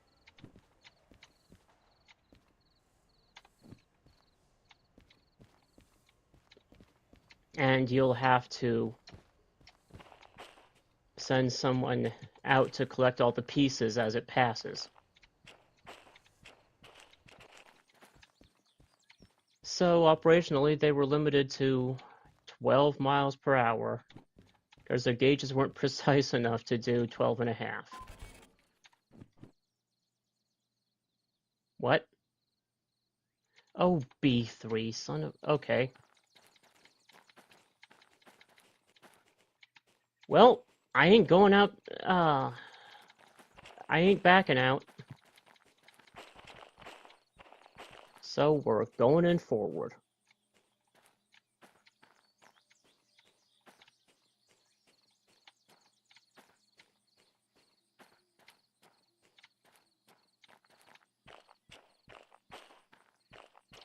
Prepared to swear that said C. No, it says B. Okay.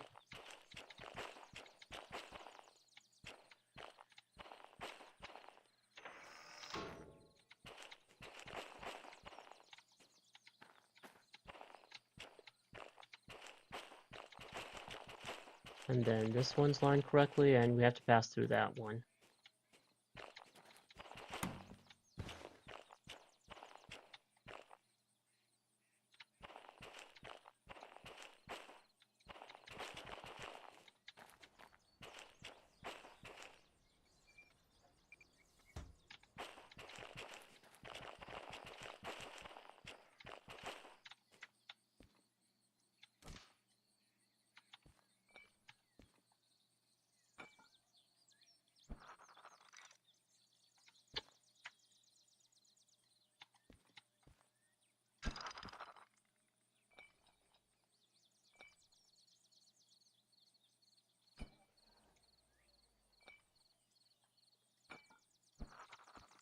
There we go.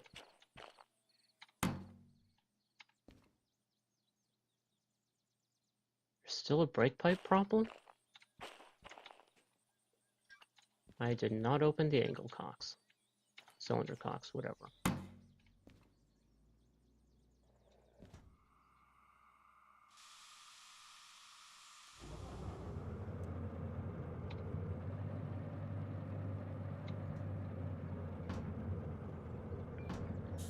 The thing is, this isn't that much tonnage. It's... Oh. 322. Yeah, that would have been a bit much for the... DE2 and Slug together.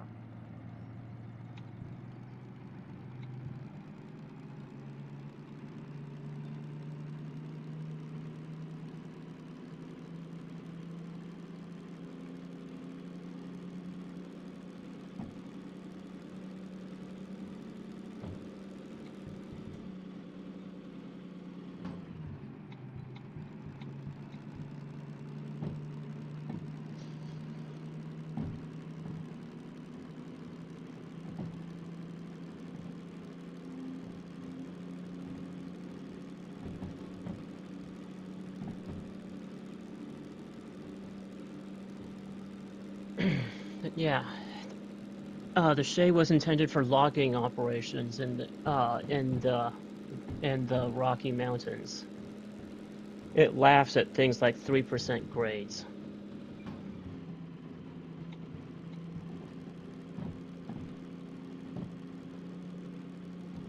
It just can't go fast, is all.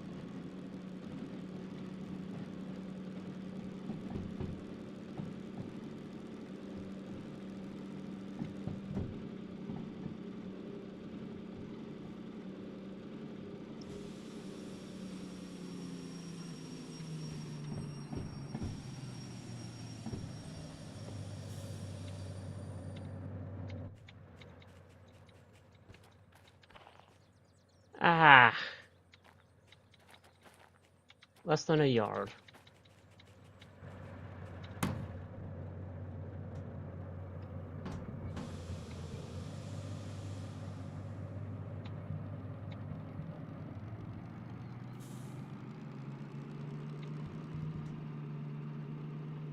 And if you want to see it in action in Derail Valley, the YouTuber Heiss did a rather nice video on it, and he showed it going faster than any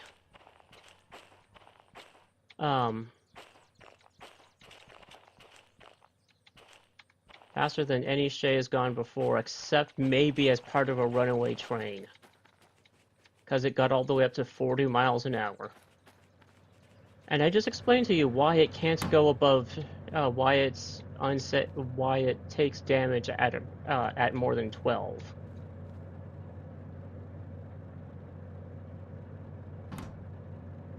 Reverser. I did throw that, right? I did. Excuse me, why are you moving the wrong direction?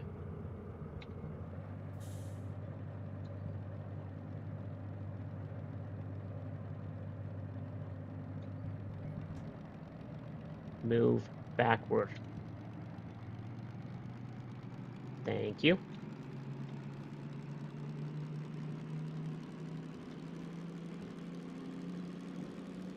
Technically, it can't even run in Derail Valley because it's the wrong gauge.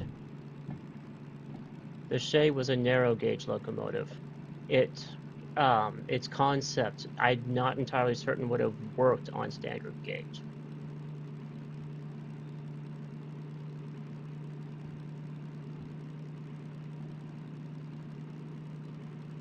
But the thing can set into motion even more than this thing can in Gear 1-1.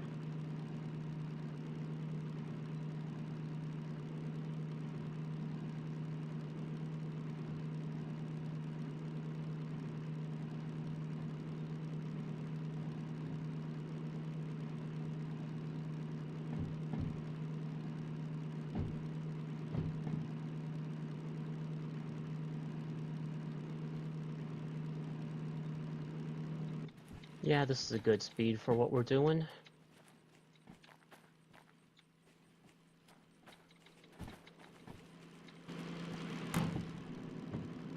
But I'm impatient.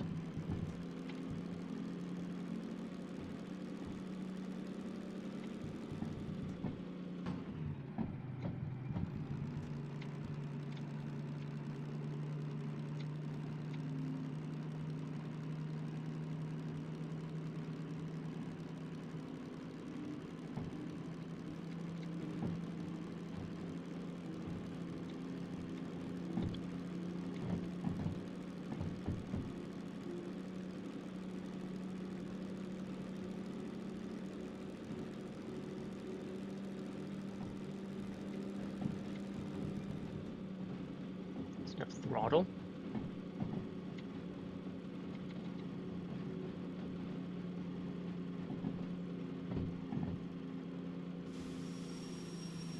And throw them into emergency.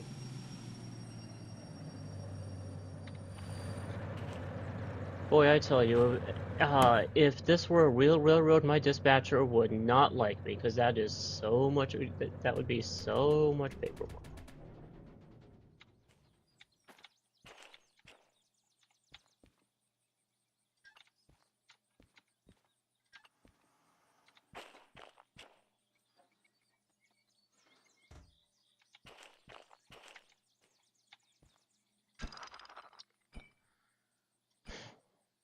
Make that nice and neat. Disconnect the brake hose.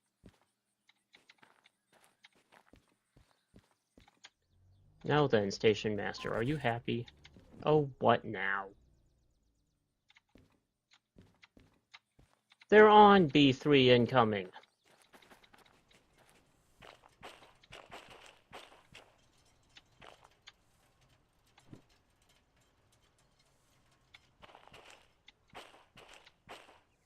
Yeah, it says right here, B3 incoming. I'm even past the sign. What more do you want?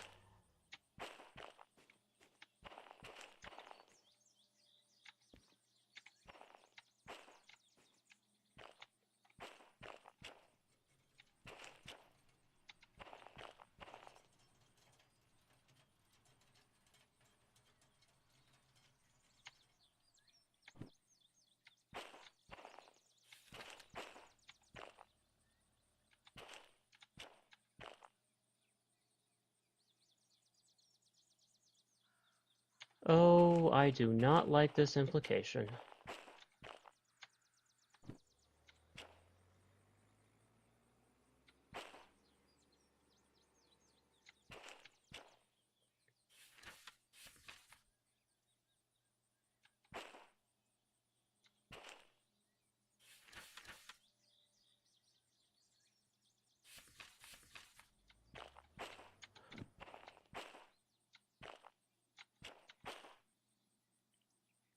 Scrap metal.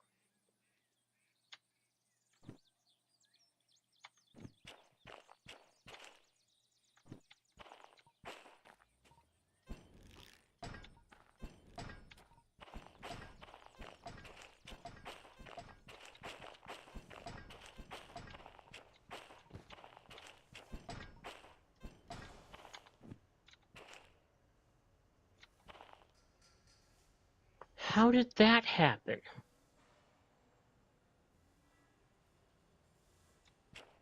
I hate it when I do that. Oh well.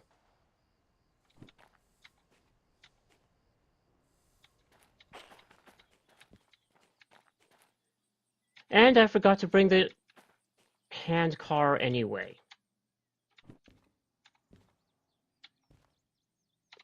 Into the bin with you.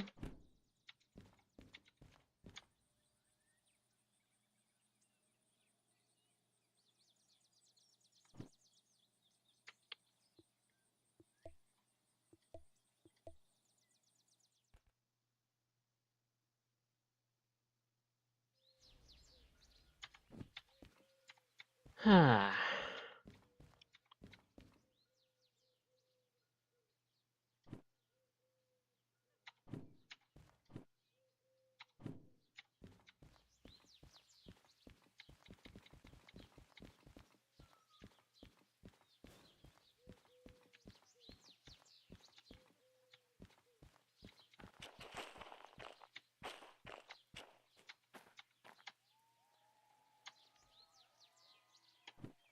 You know what? Forget it.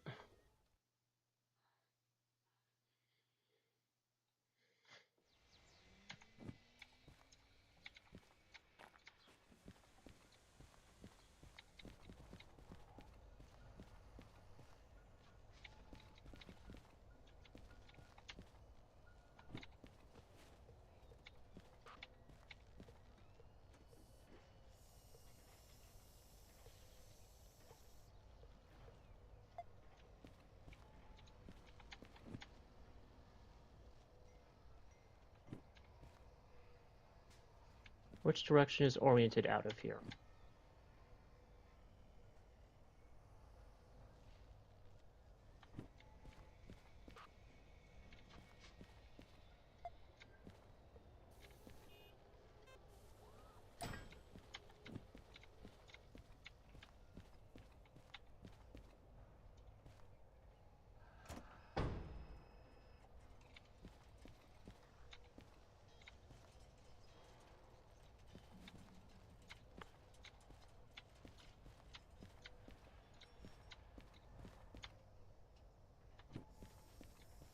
Now then.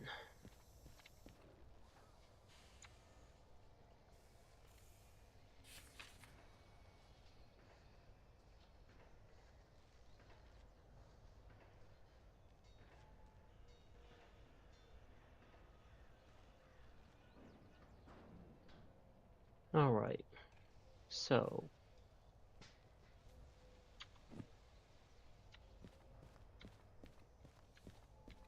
means the shop is either over here.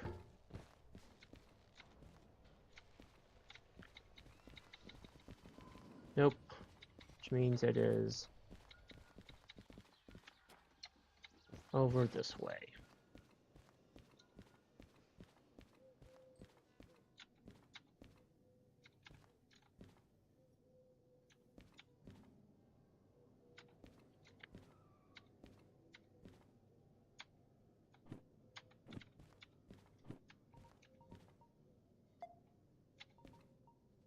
Switch setter.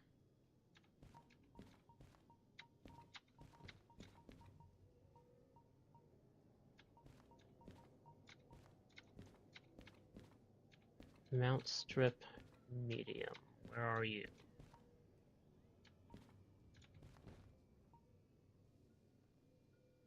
You know, I would like a defect detector. At some point.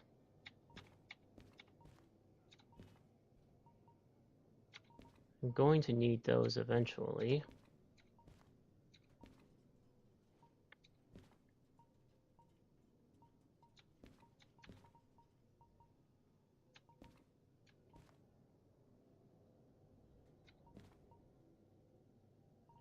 Don't want a mount strip long.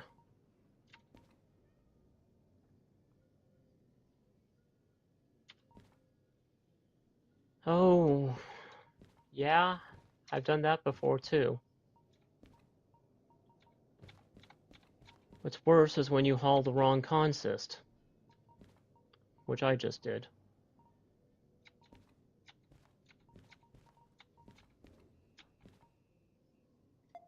Mount strip medium, there we go.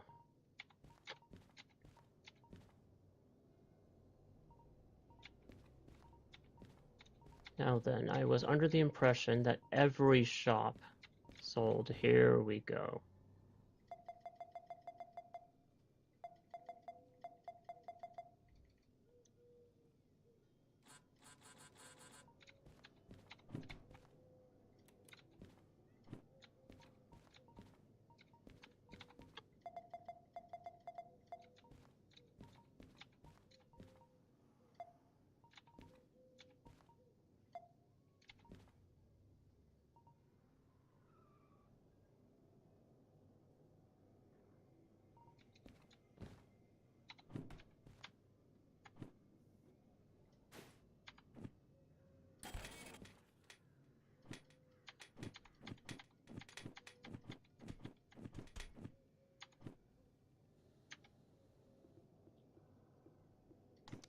You know what?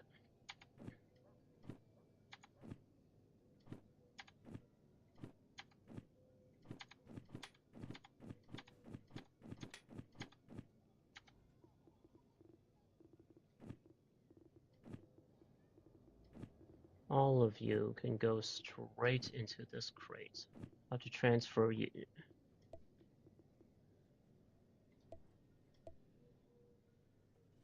Those of you that can fit will have to be transferred into the toolbox eventually, but I don't care enough right now.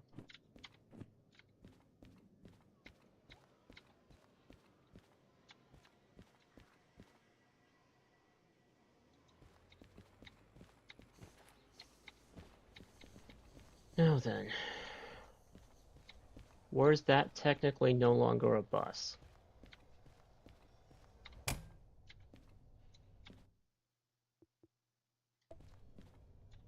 No, thank you. That's the handbrake.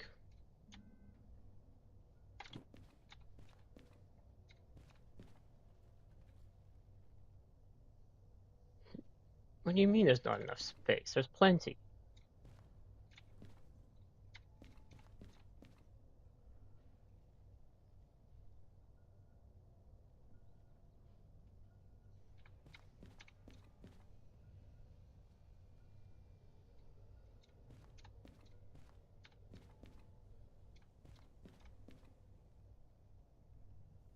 here, I think.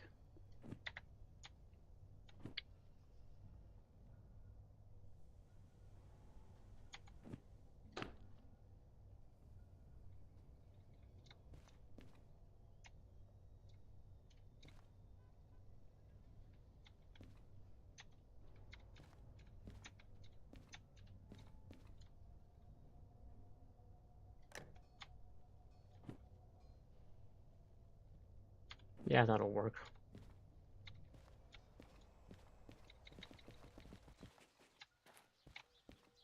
Station house.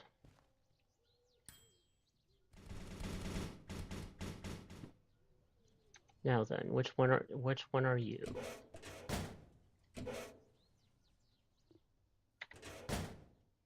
The wrong one.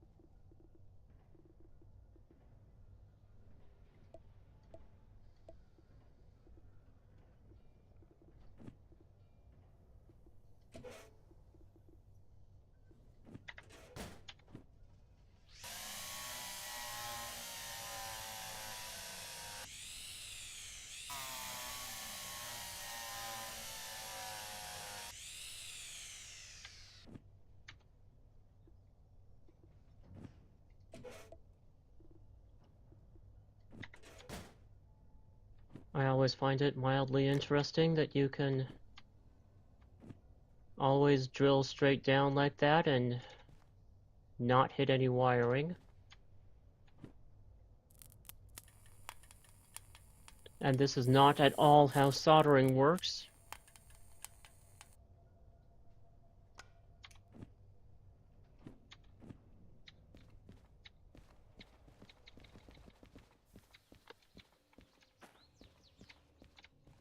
But, as I've said already several times in the past few minutes, I don't care.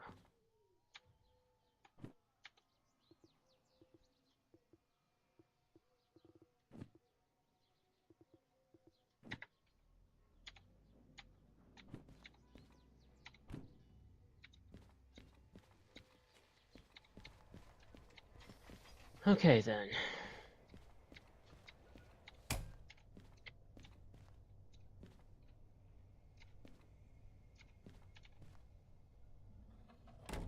You'd think there'd be a bathroom in here, but there's not. Makes you wonder what the purpose of that compartment is.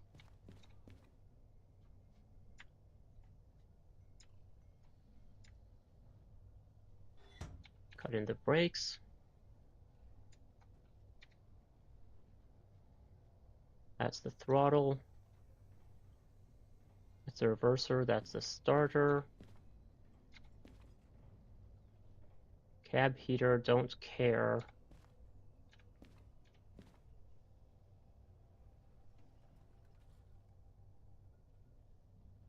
Cab lights. Lights front, lights rear.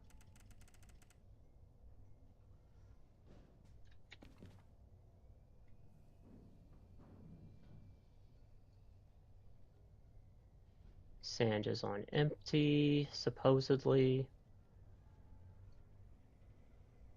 Is there anything else I need to flip? Let's find out.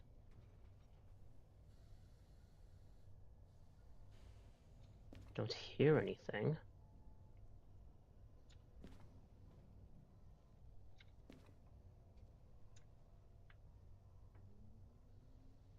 Cab fan. It's the handbrake. Here they are.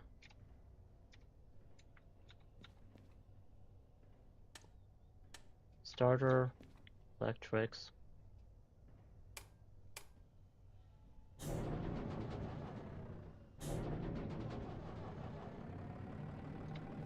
There we go.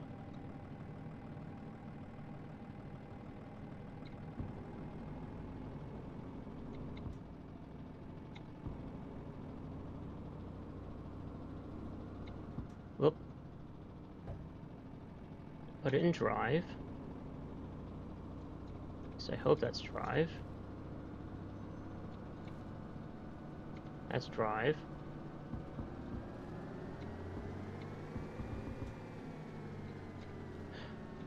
Alright. How can it...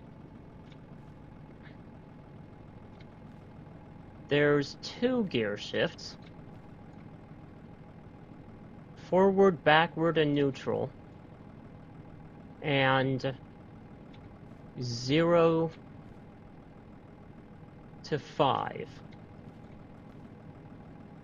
Who makes it so that you're in neutral, you can be in neutral on 2 different gear shifts?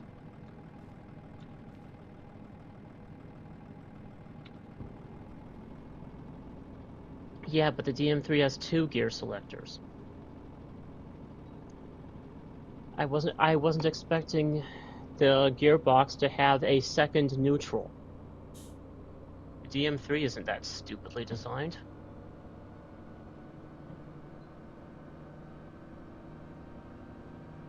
Plus, this is a converted bus. What kind of bus has 2 different gear shifts like this?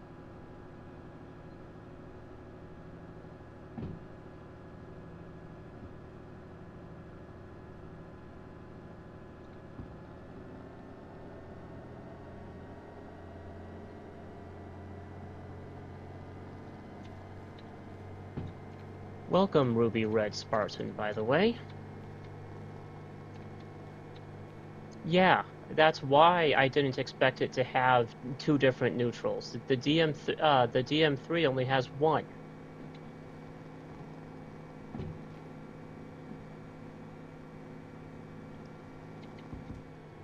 Does this thing at least have an automatic transmission?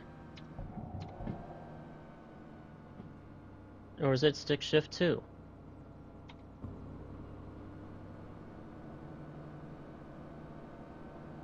Or if it isn't automatic, does it at least have a clutch?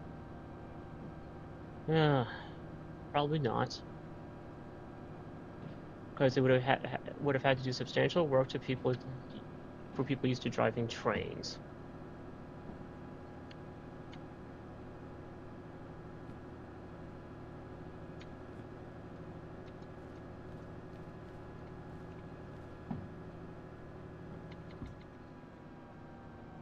Spartan, you came just too late to catch me hauling the wrong consist to the right station.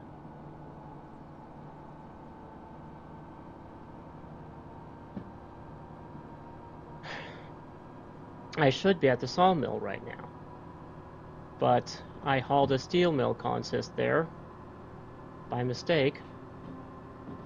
Threw my hands in the air and said I didn't care anymore and just gave up teleport and spawned this thing directly.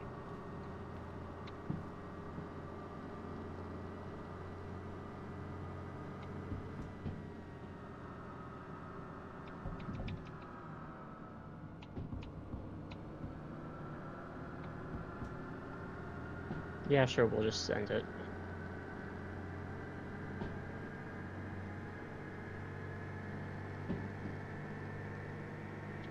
Fine, I'll stop at 60.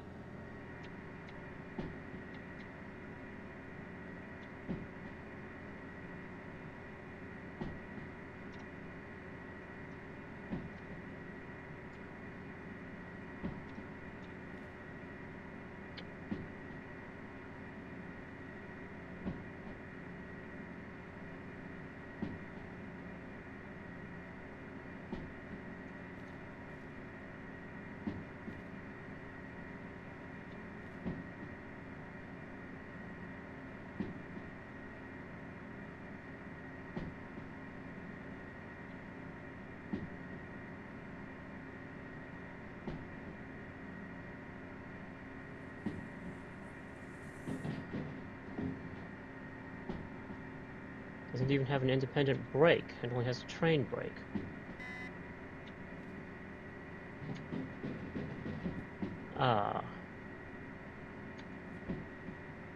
Wasn't expecting that.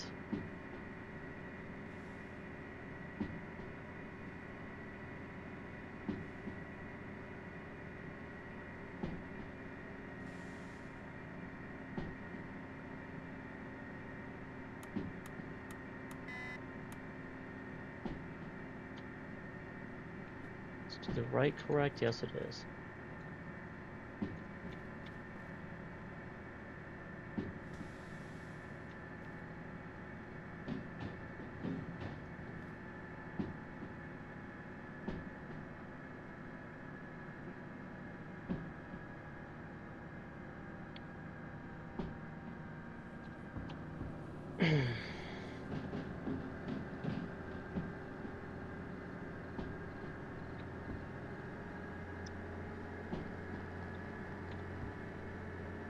I wonder why they had to change it over to train style controls and they couldn't have just left it as a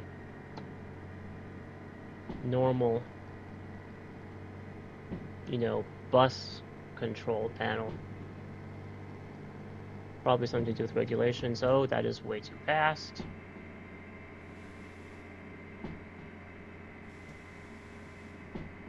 Yeah, I might not derail. I'm not exactly heavy.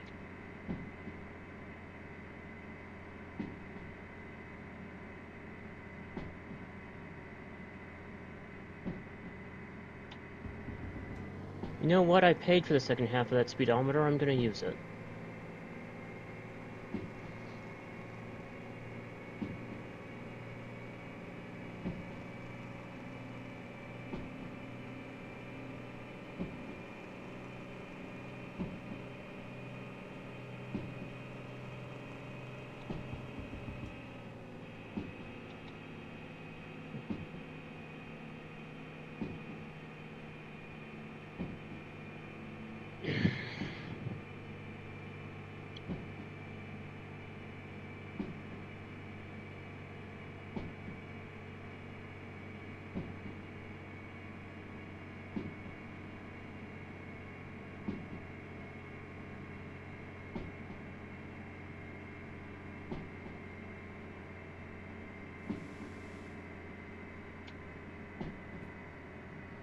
Okay, I want to turn left, I think.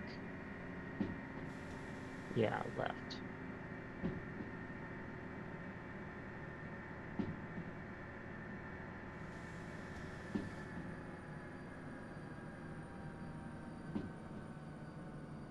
This is going to be a bit violent. Not nearly as much as I thought.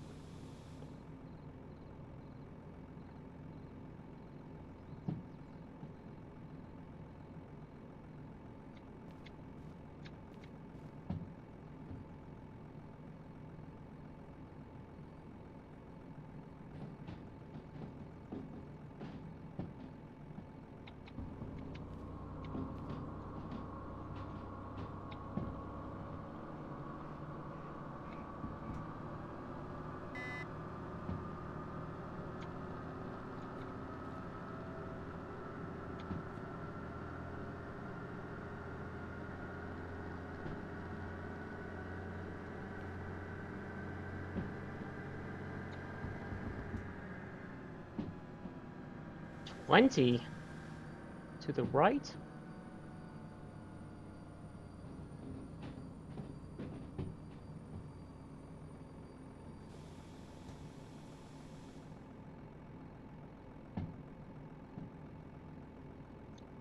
This has to be the tightest this has to be the tightest turn on a switch in the game.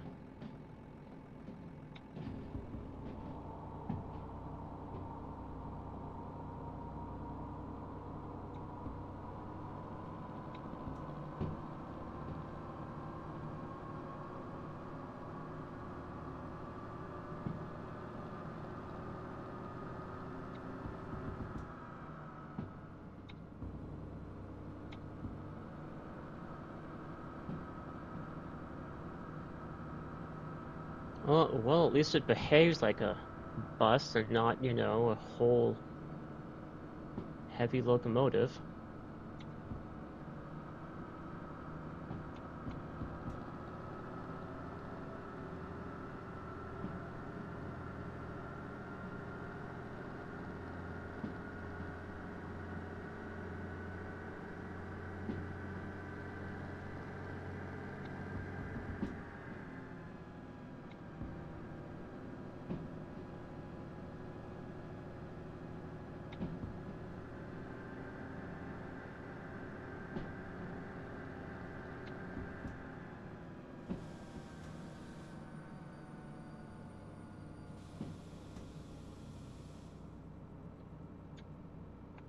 No, don't think so.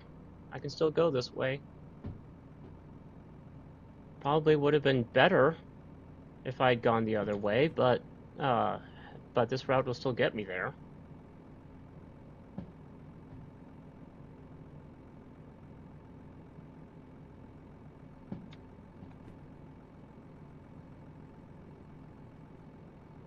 Yeah, it absolutely would have been better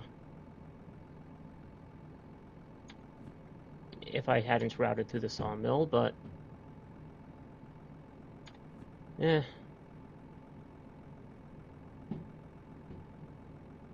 Don't care enough. Also, that is one miraculous tree able to build through. Thing like that. And I like that they kept one seat from the bus. It's interesting.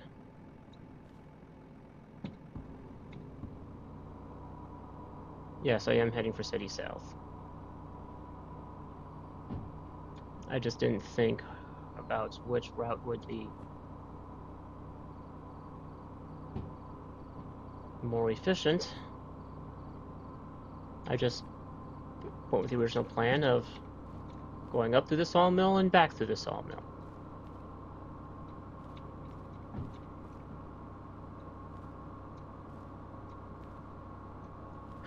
Speed limit's still 40, isn't it? It's certainly been a lot faster to go the other way, but eh.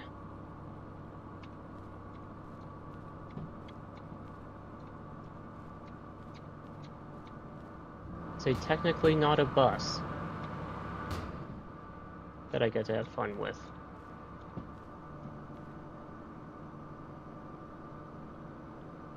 I have not painted this thing. This is my first time ever taking it out of the garage.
Speed limit 40 and going up.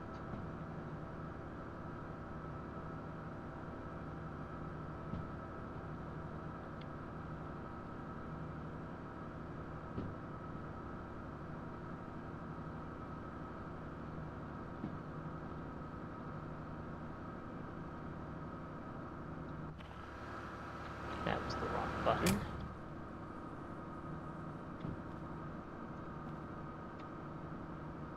Let's go back to sitting on the chair I don't have.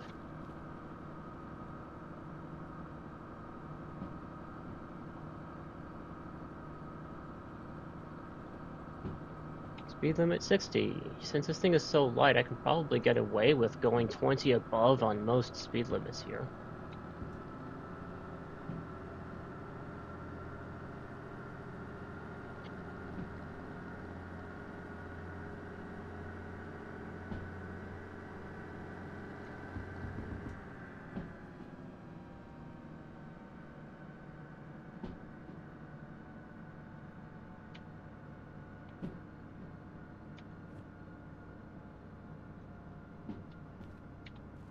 I just have to make sure I'm not lined into the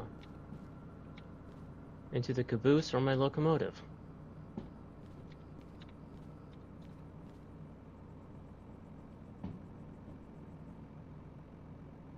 Will do, Marty. See you next time. Bye.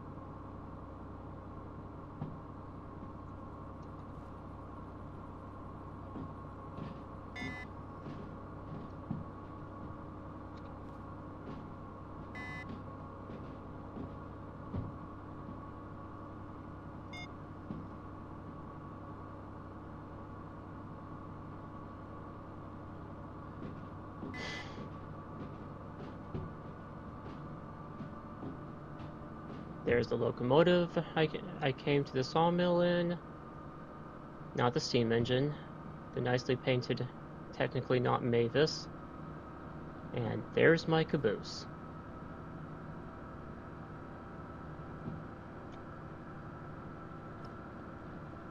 And since spawning them in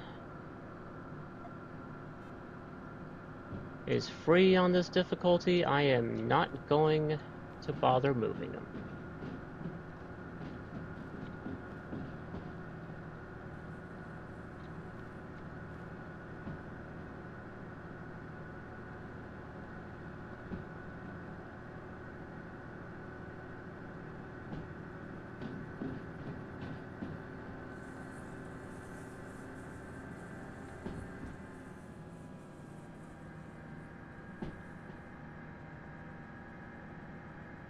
I wonder how fast I can go before I derail.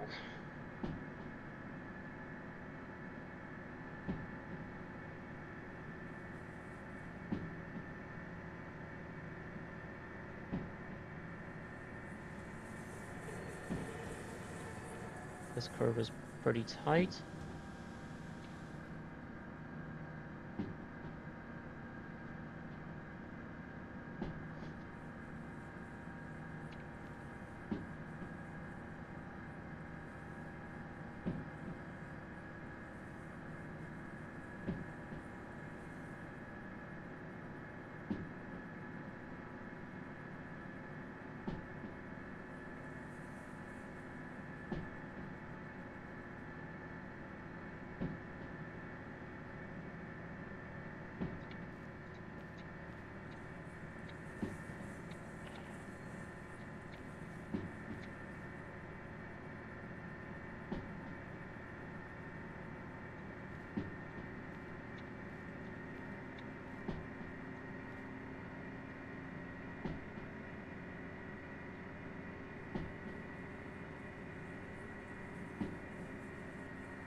All the switches should be aligned properly from here on out.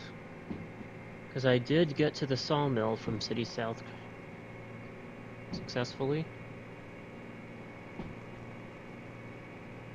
Oh geez, 30, going 75, let's...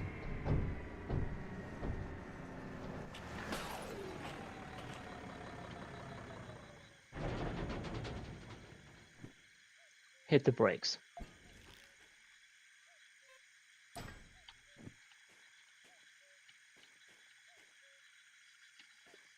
Vehicle, 25%, cargo, 100%. Brake pipe, that's because the handbrake is on.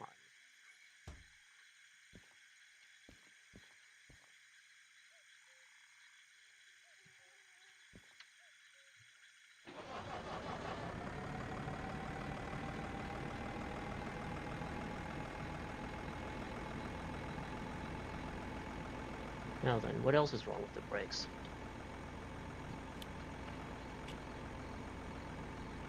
Angle cock is closed. Angle cock is closed.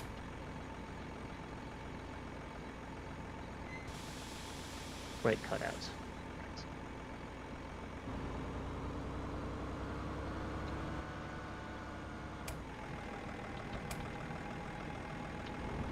Reverser forward.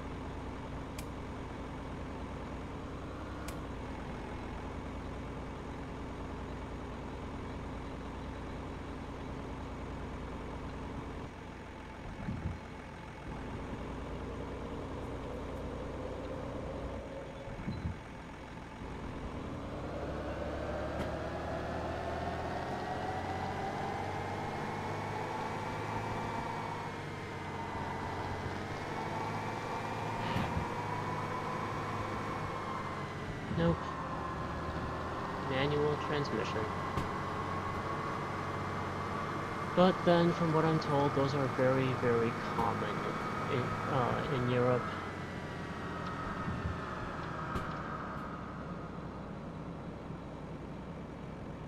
Using hydraulic computers as motors is apparently very much an American thing.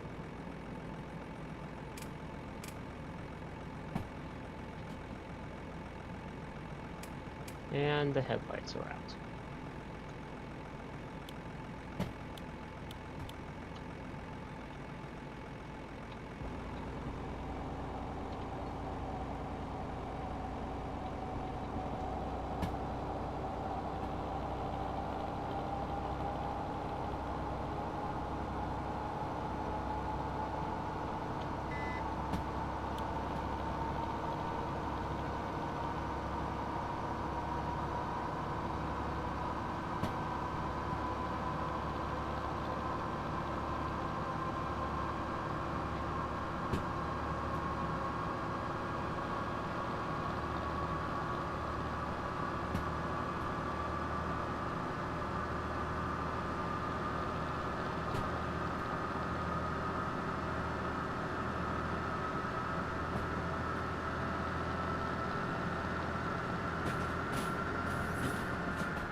Is going down.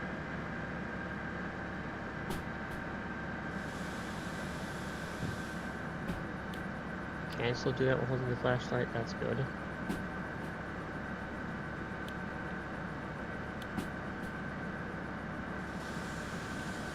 Forward.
That's the coal mine.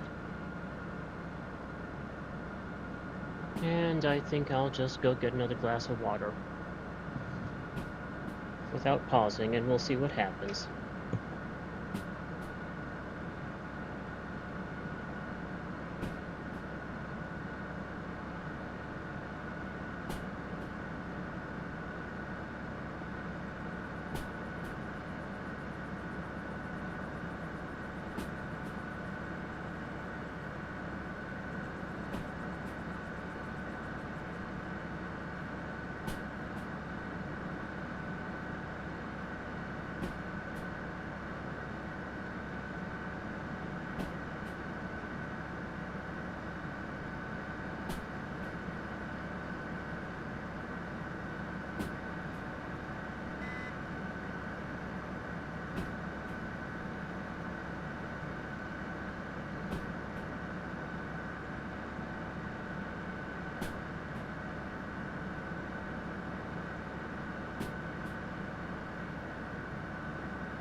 Alright then, I am back,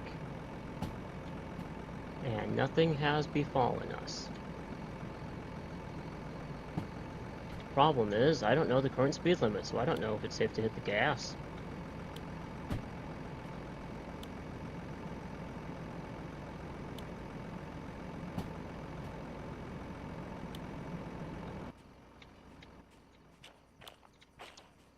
80.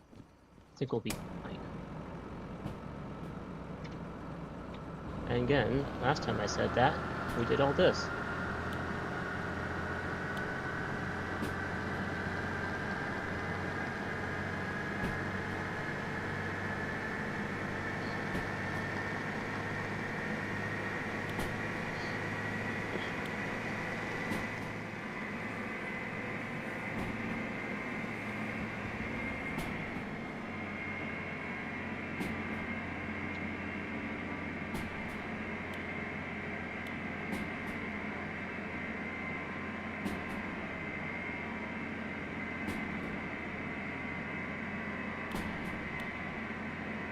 And dropping.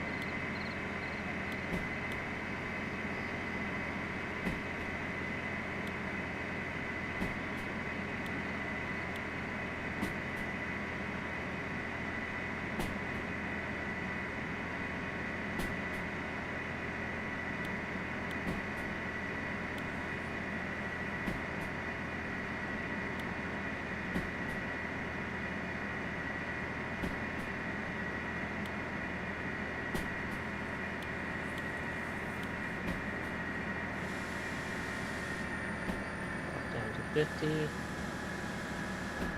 50-ish. We are still way lighter and way shorter than most trains.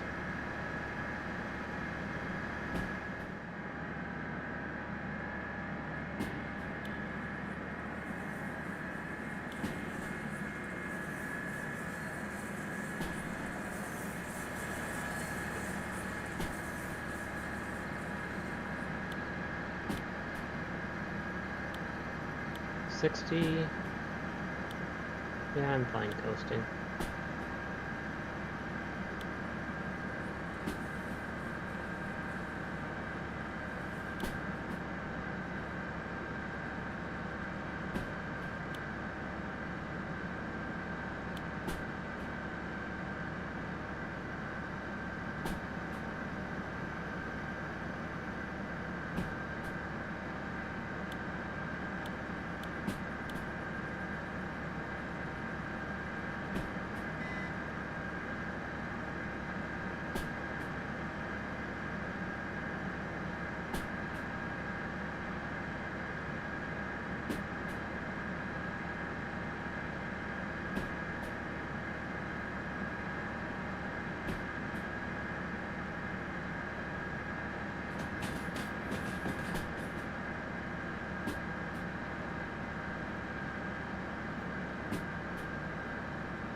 Yeah, the rear lights are out entirely. The exterior lights are out entirely. It's a shame.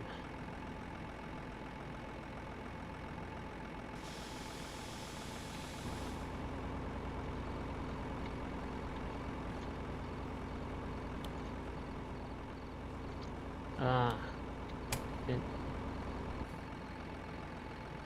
not throw the switch in time.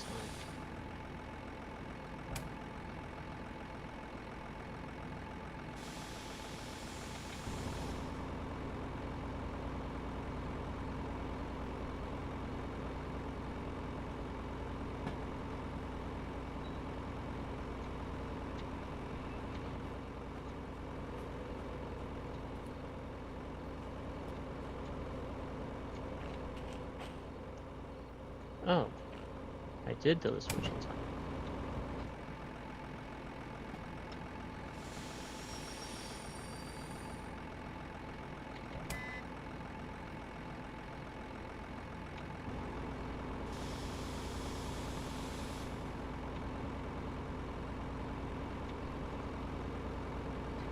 This thing does not go in reverse very well.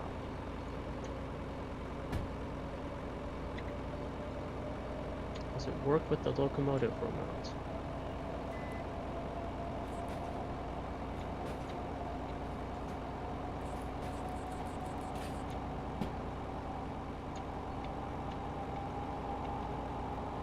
No, it does not, and that switch is not aligned correctly.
Install missing parts. Yeah, I'll do that right after I repair this thing.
Okay.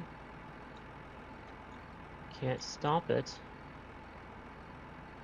by turning the key. Where's the fuel cutoff? No, no, no. What is that button? That's the horn.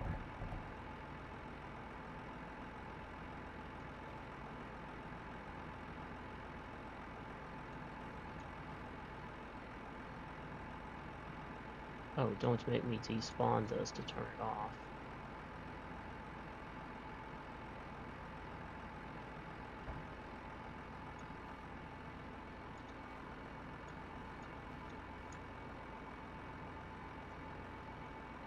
Cab heater. Cab fan. Starter.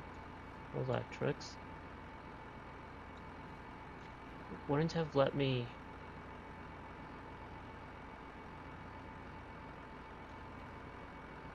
block it with the gadget.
I am probably missing something blatantly obvious.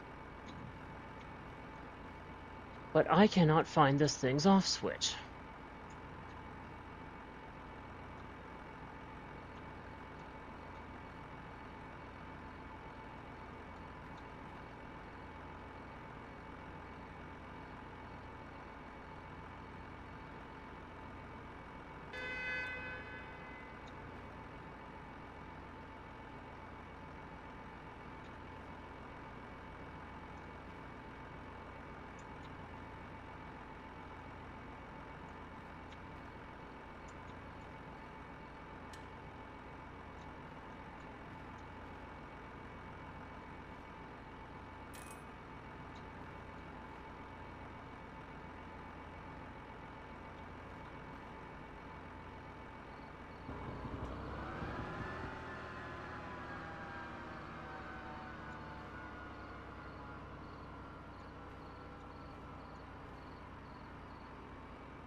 As far as I can tell, this thing doesn't have an off switch.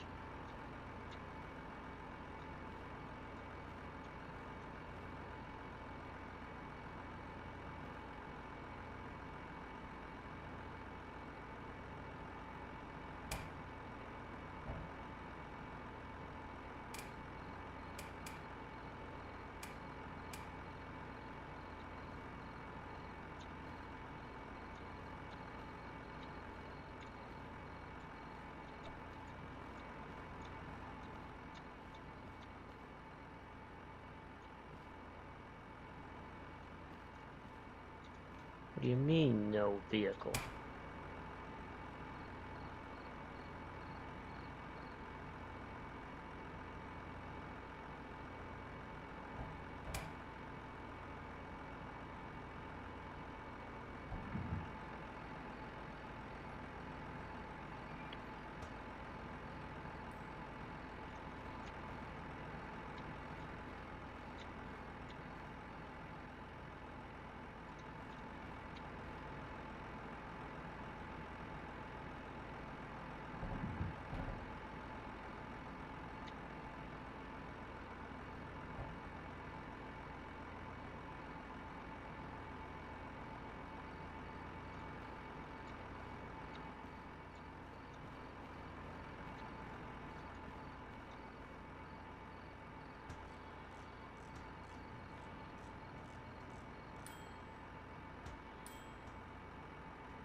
10,000.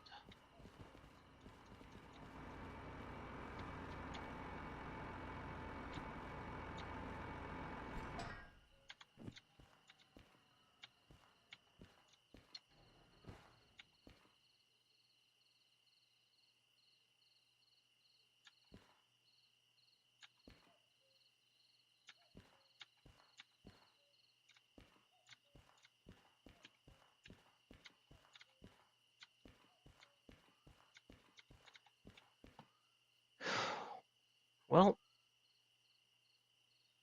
I think I'm going to end it here. 3 hours is usually what I aim for. It's been 3 hours, and this seems like a good place to stop.